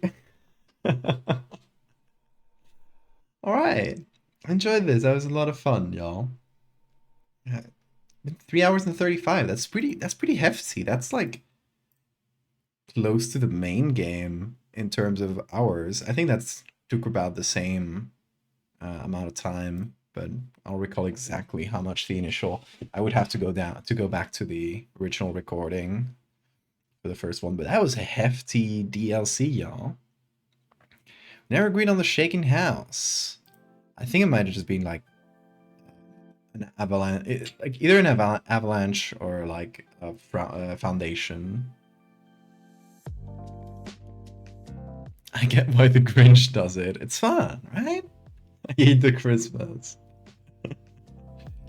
See, we had to destroy Christmas because it's still too early. It's still September 21st. Still way too early. We gotta destroy it for now. Just keep Christmas at bay for a couple more months. We need it. We need it. We need our fall. We need Halloween. God, yeah. I'm not gonna be here for Halloween because I'm coming that day specifically. I'm coming back from my trip to Japan, so I'll be doing. I think we'll be doing some like post Halloween streams and just like in the Halloween spirits, just to keep it alive for a bit longer. But yeah, no Christmas until Halloween happens. Universe would be thrown out of balance. Exactly. You gotta keep them in order. Yeah, I hope you all enjoyed the images I made. In case you missed them, let me show them to you. It's oh wait, it's flipped here in the main. I'll have to fix this. No worries. Yeah. This is Perchta or Perkta, an old lady who steals people's skins. This is red nose disease. And this is the Saint, aka Santa / Saint Nicholas. These were a lot of fun to make. I made them back in May, and yeah, I've been holding on to them since. Obviously, I couldn't talk about them because the DLC was not announced, so I couldn't spoil anything. But yeah, I've been holding on to them. Have an exam on November 1st. You're very much supporting of post-Halloween spirit. Exactly.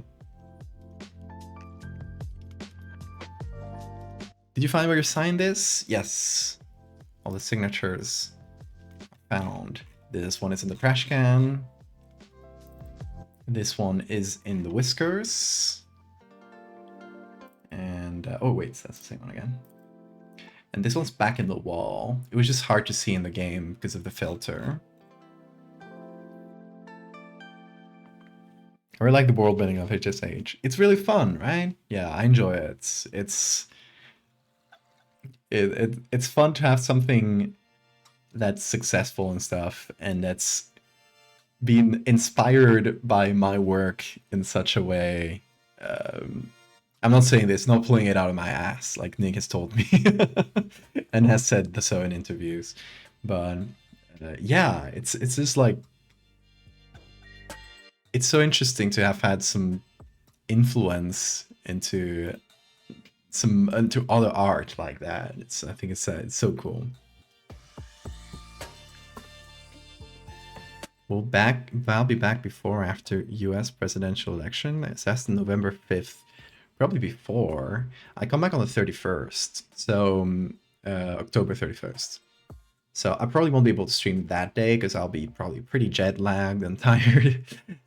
So yeah, maybe after November 1st or November 2nd, depending on how long it takes me to just sleep the trip away. But yeah, probably be back to streaming right after. Read any distraction, it's a fucking nightmare. I'll try to be there. You know, you've inspired me. Hell, you're my BA project. Oh, thank you so much. Election day stream. I will save you from US politics. It seems awful. It seems like an awful time all around. But yeah. That's gonna be the last stream of this week. Unless I decide, because I'm alone all weekend, my partner's not here. If I'm really bored and have nothing else to do, I do have a lot of work, but I might do a little stream throughout the weekend, but no promises, only if I feel like it. Otherwise, we will be coming back on Monday, and I will try doing over the next couple of weeks before I go to Japan, since it's been such a long time since I've streamed, and I'm gonna have like another 3 weeks where I won't be able to stream starting September 7th, where I leave. Yeah, the 2 weeks we got until then, I'm gonna try streaming 5 days a week, if possible. No promises, obviously. But yeah, I'm gonna try scheduling 5 streams each week, and yeah, we'll just do a lot of art. Just so many things to catch up on, so hopefully we can do all of these. But yeah, y'all, thank you so much once again. I will see you normally on Monday, unless I decide to do a random stream, but let's say just Monday. Yeah, y'all, thank you very much for being here. See you on the next one.